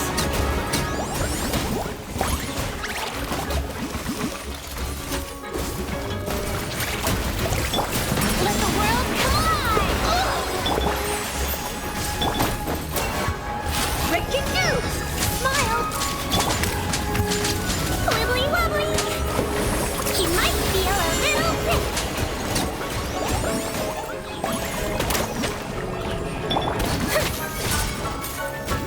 Shower me with praise! How dare you! Huh. Gotta say, I never expected to see the head nurse in combat. Some patients respond better to a more aggressive treatment plan. Did we get everyone? Captain, we finished the head count. Patton's missing. Over there! The door's closing!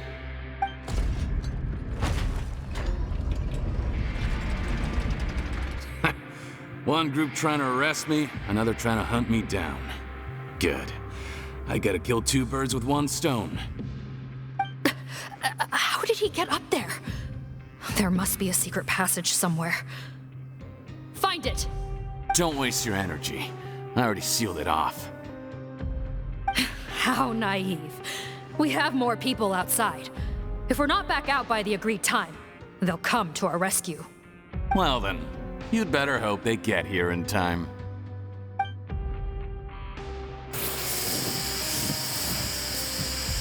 There's some kind of gas leaking from the pipes. Be careful, it's poisonous.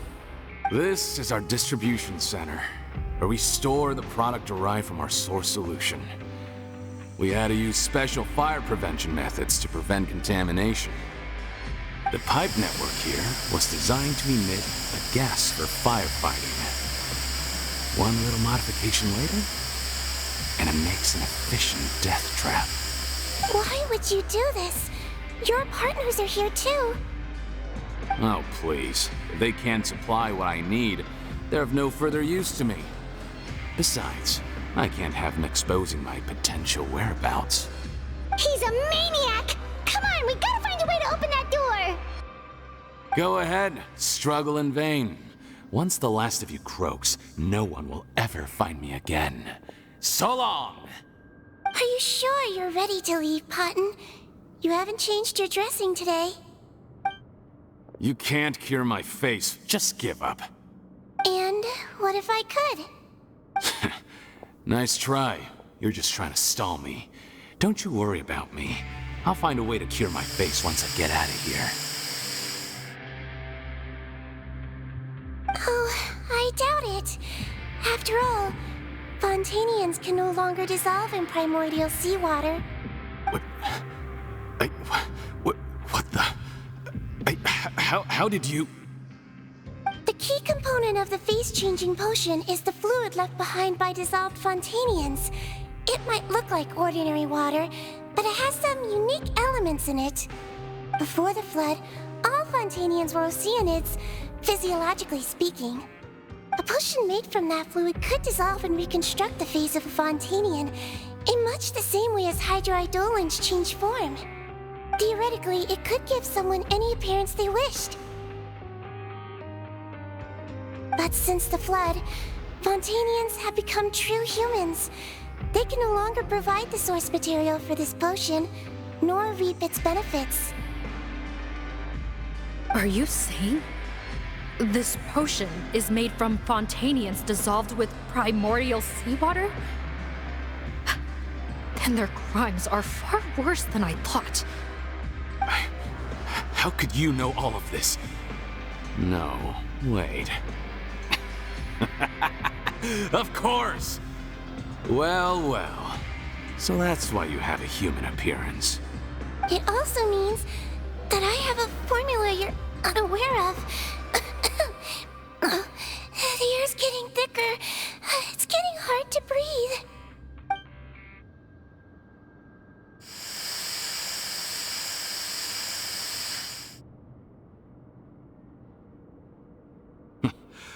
I might get to make a deal today after all. Alright, keep talking. How do you intend to give me the formula? Oh, it's not a formula, but a finished product. I have a bottle of it right here. What? When I tried Rawat's skincare product, I noticed it had a certain special component in it. So I had my friends gather some other ingredients for me, and sure enough, a little experimenting later, I'd produced the potion. I'm guessing his skincare lotion contains the fruits of your joint research? Huh. Impressive guesswork. Yeah, we were a supplier for some of the raw ingredients. But it only contains a tiny amount of the active ingredient. The effect is minuscule compared to the undiluted fluid. Well, I found a way to reverse the dilution process, giving the skincare lotion a similar effect to the fluid it is derived from. That's impossible. If I tell you some of the ingredients, I think you can figure it out. First, you need to combine tainted hydrophantasm tissue with transoceanic pearls at a ratio of around 3 to 7. Tainted hydrophantasms and transoceanic pearls. I see. Can't believe I never thought of that. So, can we make a deal? Sounds good to me. There's a delivery pipeline beneath this window. Drop the potion in, and I'll release you all. Nope, not trusting you that easily. You're like those naughty kids who try to hide their illness. Open the sluice gate first, then I'll hand you the potion. Even if you're not bluffing, your potion won't cure my face permanently. You really think you have any leverage here? I'm not closing the valve this time. Clock's ticking. Fine, then I'll just stand here with the potion in my hand. And when I faint from the poison, I'll drop it and it'll be destroyed. No.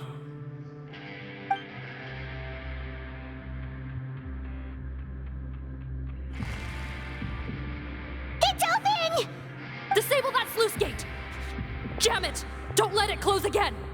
That's more like it. In that case, a promise is a promise. Head nurse, there's too much poison gas in here. We have to leave, now!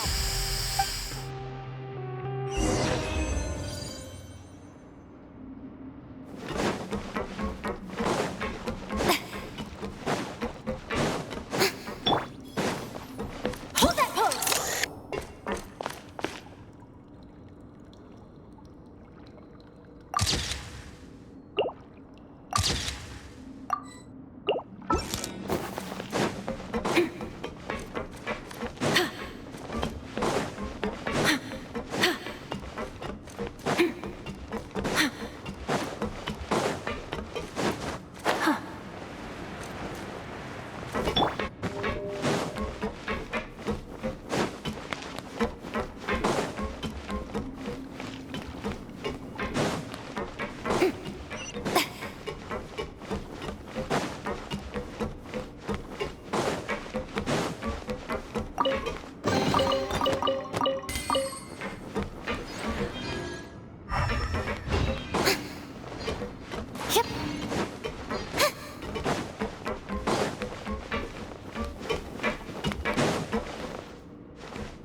That was too close. That Potton is a real nasty piece of work. Oh, don't be too quick to sit down. Moving around a little will help relieve the soreness. Same goes for you, Traveler. Oh, but Paimon, you should be fine, right? Flying fast is pretty tiring too, actually. Anyway, that's not important right now. Paimon's still shocked to learn that there's a whole criminal operation going on behind that skincare lotion. Shame I ended up giving the improved version to Potton after finally making it for you. I'll make you some more, I promise. No, please don't.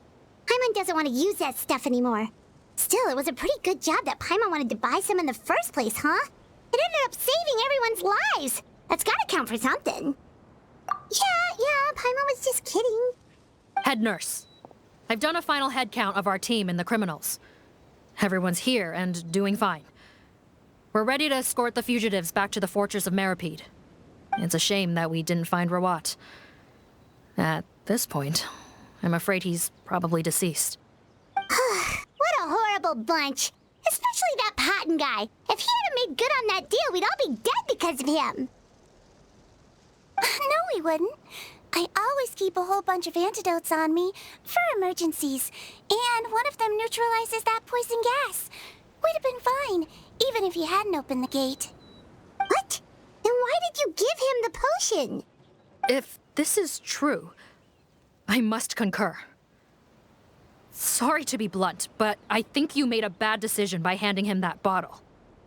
If he changes his appearance and flees Fontaine, it's unlikely that we'll ever find him. No matter how cooperative his accomplices are when we question them. No, you don't understand. I gave him the potion precisely so we could be sure where he'll go next. What do you mean? We gotta hurry. She won't last much longer.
A muscle. I might be short, but I pack a mean punch. Captain, you're just in time. While I was lying in wait, I spotted this crook snooping around, trying to find a way in. So I detained him. Oh, his face. Are you... Potton? So this is where you were heading, huh? What? This is how Potton looked before his face was marred. His current appearance matches the mugshot on his arrest warrant. I see. Wait, so what's going on? Wasn't the whole point of the potion to disguise himself and escape Fontaine? Why would he change back to his original face and run right into our trap? Enough of this nonsense. Let me in! You better pipe down. There's an old lady in there who's very sick. No way are we letting a crook like you inside. To heck with it. Listen to me. I'm Rawat. That's my mother in there. He's gotta be lying, right? Rawat was a victim in all this. He was forced into it against his will. How can he and this monster be the same person? forced against his will.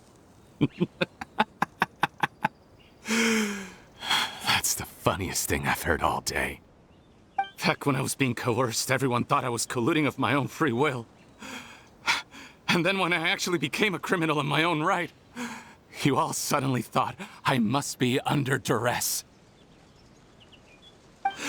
Amazing what a difference a handsome face makes. Save us the speech.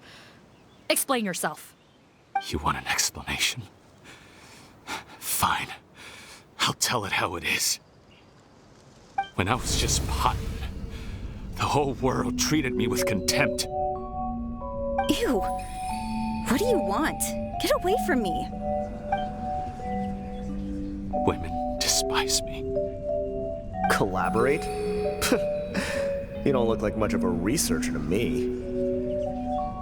My peers scorned me. Mr. Potten, was it? I'm most interested in your research. Consider my offer carefully. I doubt you'll find other investment opportunities. Only villains would work with me. You want out of the game? Forget about it. Turns out, I slipped up a little. Left your picture with some Marechaussee Phantom officers. Easy mistake to make. Now they've listed you as an accomplice and drawn up an arrest warrant. So I suggest you put any thoughts of running away to rest. If you get caught by the guards for being in the synth business, you ain't ever seen the light of day again.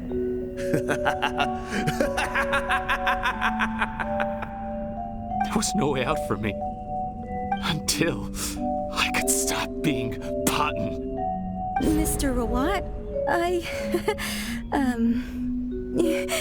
I have something I'd like to tell you. I became popular with women. This new potion you developed is fascinating. Genius, in fact. Would you consider working with me? I'd be happy to sign a licensing agreement. My peers looked up to me. I'm very interested in your research, sir. You must no doubt have offers from countless investors. So far be it for me to ask for a full collaboration, per se. I merely wanted to express my interest. No pressure at all, naturally. And the villains even began to fear me. Becoming Rawat showed me what a superficial world we live in. But I did not hold a grudge. After all, this superficiality could be made to work in my favor. Or so I thought. But alas, the world seemed bent on finding a reason to make me despise it. Mother, I'm back. How are you doing? How are you? I bought the best medicine Mora could buy, but nothing would cure her illness. In the end, I hoped she'd at least be able to see her son one last time before she passed, but when everyone else rejected me, the only person who cared about me was my mother. Then, when I became a rising star in the Fontaine Research Institute, I was unrecognizable to her. I have to let her see me again. Even if it means donning my own wretched, ugly face. Well, is that enough explaining for you? Now do you understand? Let me inside already! Have you ever considered if you'll even be able to look your mother in the eyes after what you've done? You found a way to completely change your identity. You could easily have escaped from them. But no, you chose to keep working with them. Why would I want to give up on such a lucrative business? The profits were dozens of times that of the synth business, and it was all above board. So you kept being a villain just for the money? Villain? By what standard? Is doing evil deeds really what makes someone a villain in your eyes? Or does it all come down to the way they look? None of you saw a villain when I was wearing my other face, did you? You have no right to judge me! You're all just fake people living in a hypocritical world! I regret nothing! My mother would understand! You're a villain to the core, but especially that tongue. Honestly, I don't see a villain when I look at your current face either. Don't humor me. You don't seem surprised by my confession in the least. How long have you known the truth? I didn't know anything for sure until you chose to take that potion bottle and spare our lives. But if you're asking when I started suspecting you, it was the first time you came to see me at the infirmary. I had to confirm my suspicions. That's why I chose to join this investigation. Are you kidding me? A young, promising researcher and a wretched criminal? What on earth gave you the idea that they could be one and the same person? Well, there were no visual clues. This potion's face-changing effects are very powerful. Even as a Melazine, I couldn't see through the disguise. But I believe I understand humanity a little better than most of my kind. Humans have certain fundamental qualities that do not change with their appearance. Fundamental qualities, huh? So you think you're the one who's seen through me, do you? Most people probably don't know this, but I think I can guess what your deal is. Melazine constitutions are very close to that of water, so it stands to reason that the potion should work on them too. You used it yourself, didn't you? That's why you have a human appearance. Cedrine? Yes, you're right. I'll bet it was back in the days when Melazines were discriminated against because of their appearance.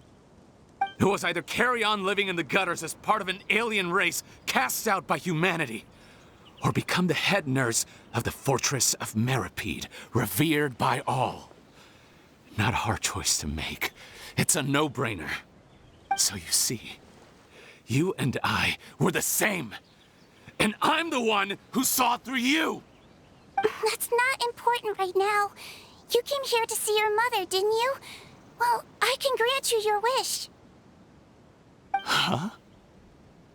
Head nurse, I'm not sure that's a good idea in his current state. Don't worry. Back in the warehouse when I traded the potion for our lives, I was doing it to test him. He was willing to risk sacrificing his only chance of escaping capture by opening the gate in exchange for the potion. Also, he could see his mother again. If nothing else, his concern for his mother is genuine. I see. So before you arrest him, please allow him to see his mother one last time. The Traveler and I will accompany him. You have nothing to worry about. All right. I understand.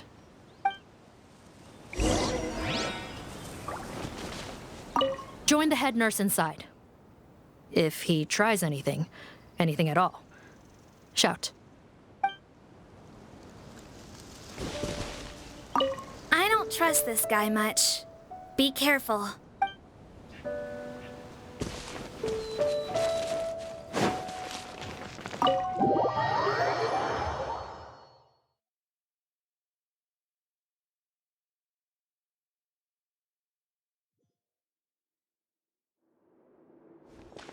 Mom? It's me, Potton, your son. You recognize me now, don't you? Mom, what's wrong? I'm sorry, but I have some bad news. I examined your mother last time we were here, and it appears that due to her prolonged fever, she's lost her eyesight. What? Your appearance no longer has any bearing on her ability to recognize you. But there are always other ways to remind our loved ones who we are. Wouldn't you say? No, it can't be. Please, Mom, open your eyes. It's me, your son, Potton. If you really can't see my face, then here, take my hand. Tell me you feel your son's hand. I've done so much to get to this point. Please, you have to recognize me.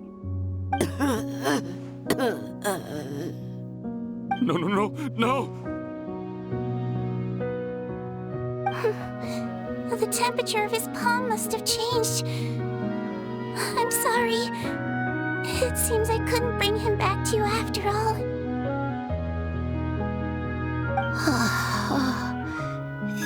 It's you. Thank you. Oh,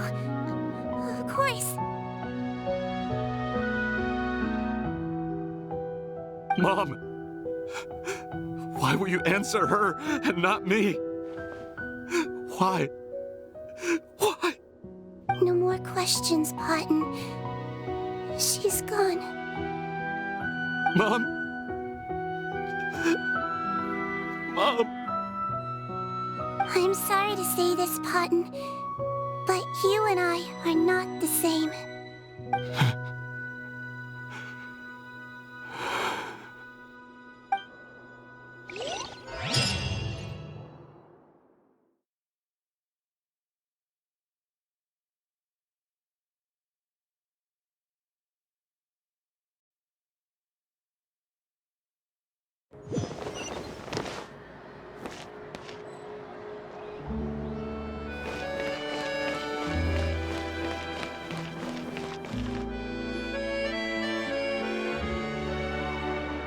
The wait is over, everyone! The sale of our new skincare product, Romaritime Essence, will now begin. Another skincare promotion! And it's selling as fast as last time. Wonder what people would think if they knew what was in the last batch. Oh, Seedween's here too! Hey, Seedween! Oh, Traveler Paimon, hello! Oh, I hope you two got a good rest yesterday after all your hard work. Of course! Nurse's orders, right? Anyway, are you here to take notes for your next article? Actually, I'm mostly here to help Officer Morgan wrap up yesterday's case. Ah, that reminds Paimon. That stuff sold like crazy, didn't it? Is it gonna cause huge problems? No, there's nothing to worry about. Unless modified, Butterfly Dew is an excellent skincare product that's completely safe to use. Besides, officers have already retrieved all Butterfly Dew purchased on the market. Now it's just a matter of disposal. After consulting Monsieur Nervulette, I came up with a way to neutralize any harmful effects, so it'll evaporate naturally without polluting water or soil. Wow, it's Seedween to the rescue again! Thank you for serving as our consultant, head nurse. All the butterfly dew we recovered has been disposed of, according to your instructions. Great! Good job, everyone! Also, you mentioned you wanted a copy of Rawat's interrogation records. Well, technically, Potton's records. Anyway, I have them with me. Here. After he saw his mother for the last time, it was like all his mental defenses came crashing down. He put up no resistance during the interrogation and answered all our questions. We learned a lot. Apparently, the formula was something he discovered by chance while helping the criminal gang produce synth. Later, he came up with the idea to dilute it and use the resulting substance as a skincare product.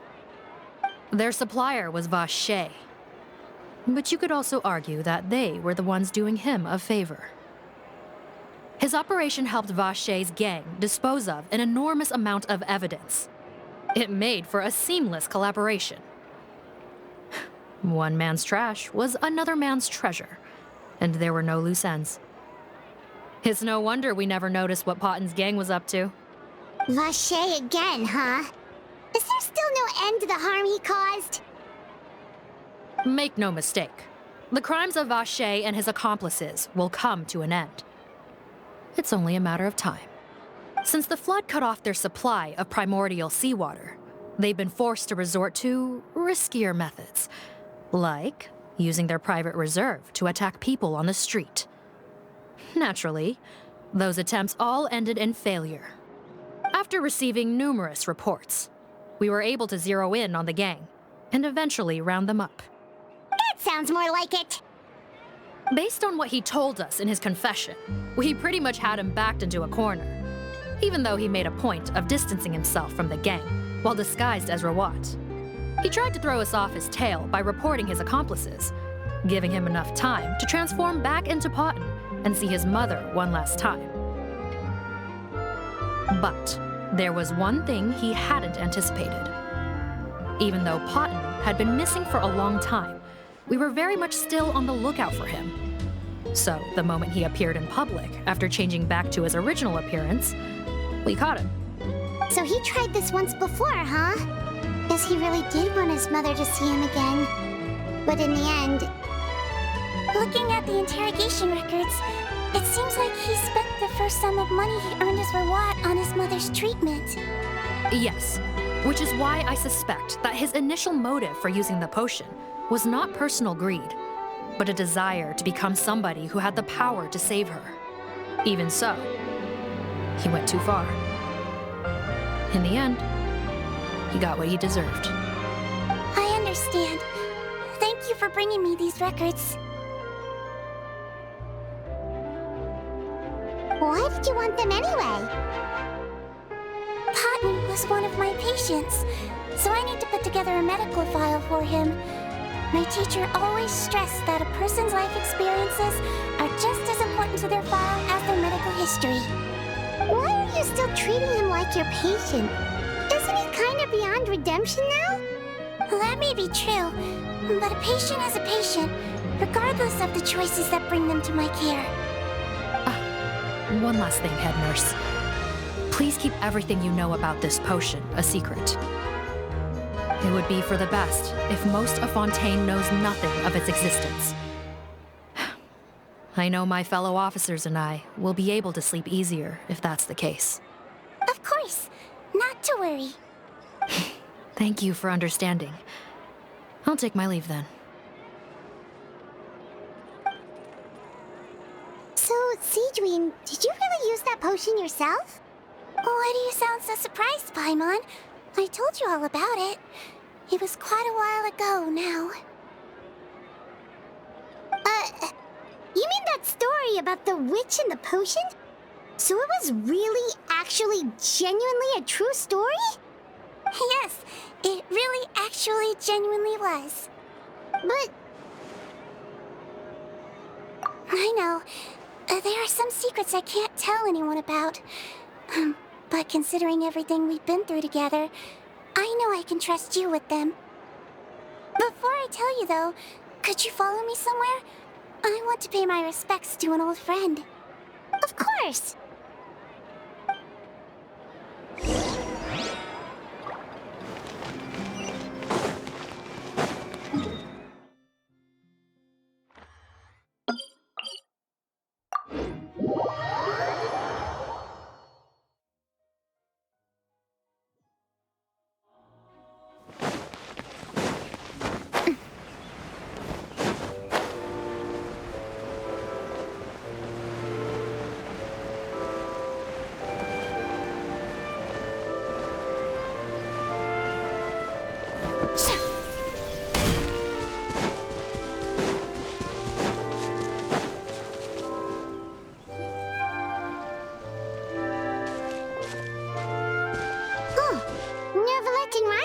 They're here too! Good to see you, traveler. Paimon. I trust all has been going well for you? Big news, everyone. The Udex is out of his office on important business. Is that genuinely something people would consider big news? Why wouldn't they? Important business is a big deal. Ah, yes, you're quite right. When someone you care about requires emotional support, being there for them at the right time and place is of the utmost importance. After reading the Maréchal Phantom's reports, I had a feeling a trip here might be in order. Take note. That, my friends, is how Monsieur Neuvillette shows that he cares. We're both here for the same purpose, actually, to accompany Sigewin as she pays her respects to her late teacher. So the old friend she mentioned was her teacher then? The witch? Oh, sorry. Paimon didn't mean to be rude. It's only because Sigewin calls her that all the time, so... I doubt she considers that title to be offensive, Paimon. Don't worry. Indeed. In fact, I believe Sigewin would take it as a sign of affection. She has spoken of this doctor on many occasions, and it sounds like she was a truly generous individual. In those days, many people harbored prejudices against Melusines. She was the only teacher willing to take Sigewin on as a student. Wow. It's really nice of you two to be here for Sigewin. Guess you guys really look out for your younger colleagues, huh? Younger colleague? Well, that might be true for the Udex, but I'm not sure I can say the same. Sigewinne served a sentence in the fortress of Meripede hundreds of years ago, and after she did her time, she decided to stick around. She's been an integral part of our administration ever since.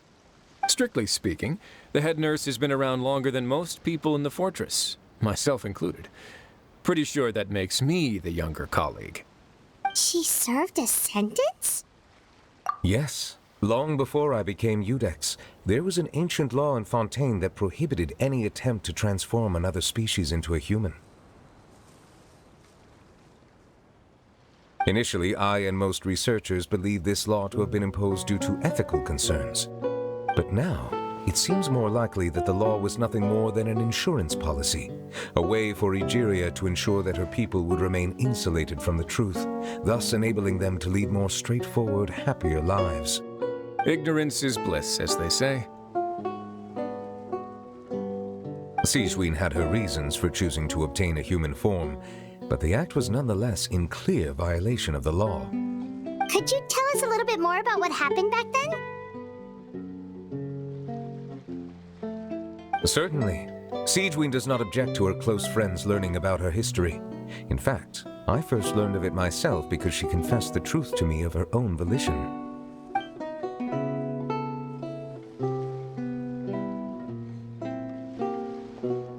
Even with their daughter so ill, they kicked you out? Stubborn as always. And prejudice isn't a disease I can cure either.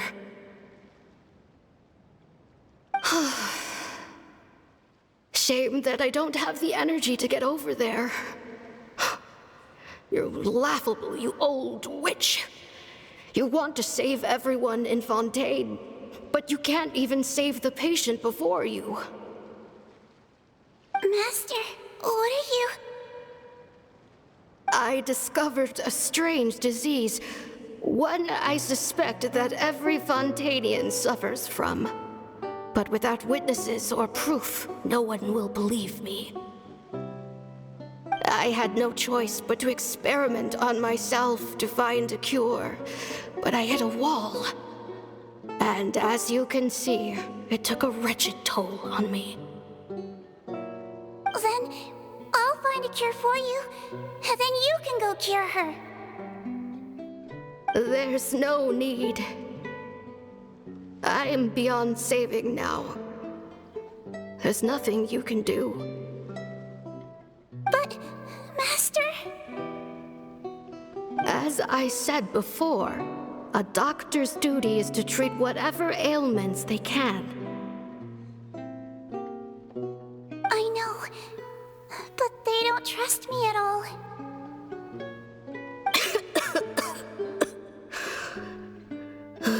That girl. She's your first ever patient, isn't she? Tell me, what cost are you willing to bear to see her cured? I'll do whatever it takes. Even if it means breaking the law and being punished for it? As long as I don't hurt anyone, yes.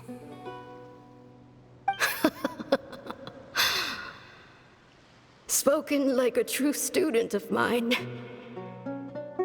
Then I shall make one more final gamble and see my experiment through to its end. Leave me for now and come back in 2 hours. If I am able to work this miracle, then I will have found a way to save all Fontainians, and I shall be able to help you treat that girl. If not, then it means there is one more disease in this world that I cannot treat. In that case, do not come looking for me. I will leave you a parting gift. An accidental discovery happened upon through my study of this strange disease. It has little use, but it will at least help you cure this one patient you can reach.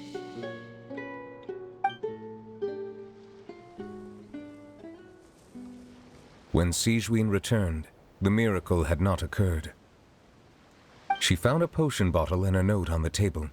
After using the potion as instructed, she gained her current form, breaking Fontaine's law in the process. And after I had confirmed the veracity of the events, I gave my verdict. So that's what happened. I fear Sigewinne only understood the full story after the truth about the dissolution of Fontainians was uncovered. When I reflected on all this with that knowledge in hand, I felt a deep sense of regret. As I use the law to uphold justice, there are times when I cannot help but acknowledge its ruthlessness. After the final details of the events surrounding Sigewinne's transformation came to light, I checked several sources and, thankfully, the legal code does not require Sigewinne to shoulder any additional punishment. Wonder how she feels about all this. Since she invited you here, I imagine she intends to speak of these matters with you, no?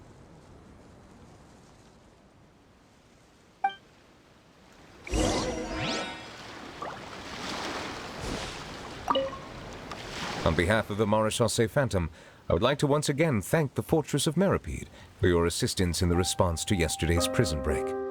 Our head nurse and the Traveler in Paimon did most of the heavy lifting, I would say. Sigewinne seems to be in good spirits. I trust work hasn't been too hard on her lately? Well, she might be the only permanent medical staff in the fortress, but there's plenty of people with medical knowledge willing to help her out. I am most relieved to hear it. The way you're asking after her well-being makes you sound like a concerned parent. Well, I won't lie. I've always seen myself that way. Showing your age a bit there, don't you think? Indeed. Actually, I often forget just how much older I am than you. Well, while we're on the topic, what did you do before getting this job anyway? Spend all day swimming in the sea from east to west and then north to south? Yes, and from the surface to the ocean floor on occasion. Wow. Impressive. Apologies, that was merely an attempt at humor. You can disregard what I said. That's impossible, I'm afraid. My imagination's already running wild.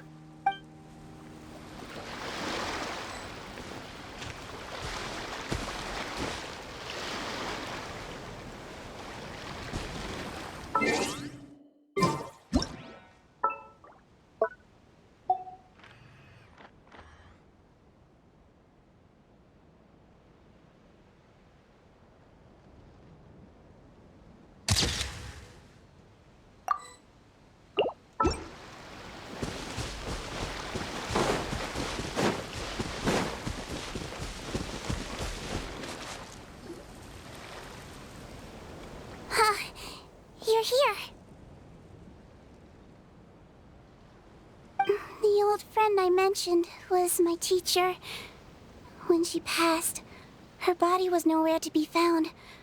All that's left of her is an empty tomb. And even that's deep underwater now.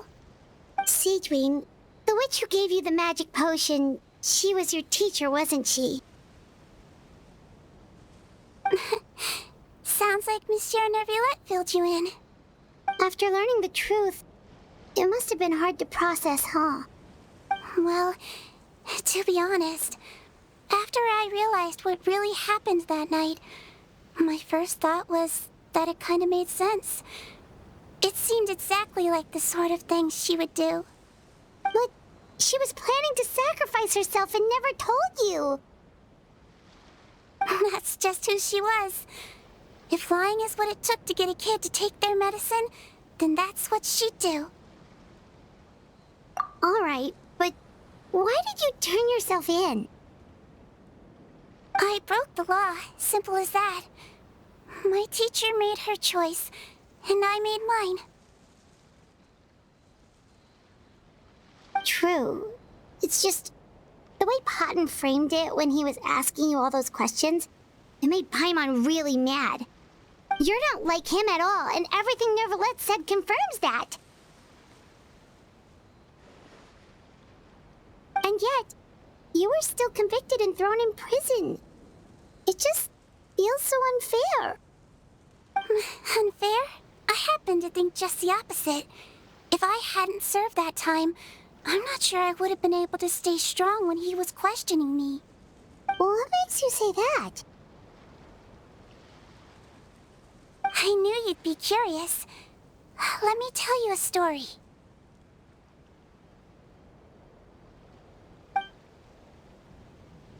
The verdict came down. This Melusine is guilty. The Iudex defended the authority of Fontaine law, but he did not confiscate the Melusine's medical kit. And so, the Fortress of Meripede gained a new little doctor. She still wore her hood and raincoat, even though it never rained in the fortress. Perhaps thanks to her human appearance, no one refused her treatment. She treated more and more patients, and her sentence grew ever shorter. Finally, the people of the fortress could not live without her, and though her sentence ended, she did not leave them either. Then one day, she received an invitation from the outside world. The location seemed familiar, and when she arrived, an old lady was waiting for her. She saw right through the Melusine's disguise, but didn't reveal it. Instead, she asked a question. Tell me, why do you think you gained the respect of so many people, despite being a Melusine? Because I look like a human? It's been 50 years, Sigewinne, and you haven't aged a day. I think everyone knows you are not human. I finally found you, after all these years. I still remember, you know. It was you who saved me that night. But how? I was no longer a Melusine by then. Does it really matter if you're human or Melusine? I remember the warmth of your palm. It's quite unmistakable. And you know what? It hasn't changed one bit. You don't have to hide anymore, Sigewinne. These days, everyone wants to make friends with Melusines. And I think that it's all because of you. I'm sorry I couldn't say this until now, but thank you, Dr. Melusine. Now that's an ending Paimon can get behind. After hearing everything Paten said, I wanted to tell him that it didn't matter who he looked like on the outside. But it was too late. The warmth in his palm had already disappeared. I tried to treat him, but the roots of his problem had nothing to do with his face. I understand. Thanks, you two. I appreciate you being here for me while I talk this through. Oh, it's nothing. Our pleasure. Oh, there's one more reason I invited you here. It's about time I finally give you what I promised. In order to restore the appearances of the face-swapping victims, the Marechaussee Phantom gave me special permission to make a few bottles of that potion. And I made one extra just for you two. We don't need it though. Shouldn't we destroy it? Well, even if you chose to destroy it, I still thought I should give it to you first. You two did so much for me. How could I break my promise? Well, fair enough, but anyway, Paimon's definitely not interested in this stuff anymore. Still, if this is the very last bottle in all of Teyvat, getting rid of it would feel like kind of a waste. Maybe we can give it a special meaning somehow. Ooh! Paimon's got it! Melusine physiology wasn't affected by the Great Flood, right? So that means the potion should have a permanent effect on you.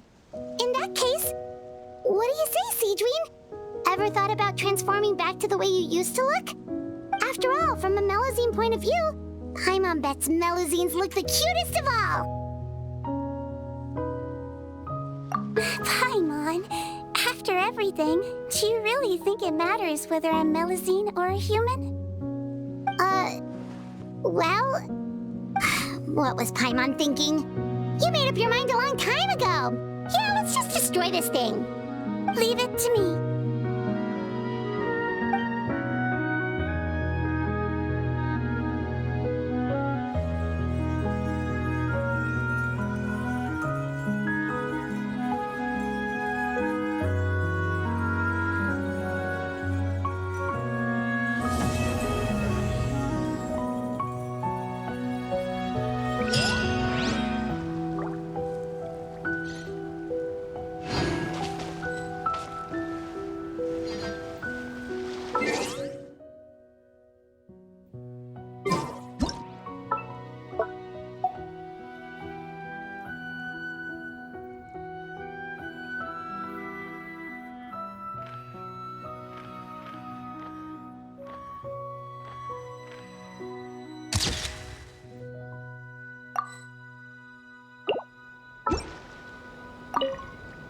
I'd like to stay here with my teacher for a little longer.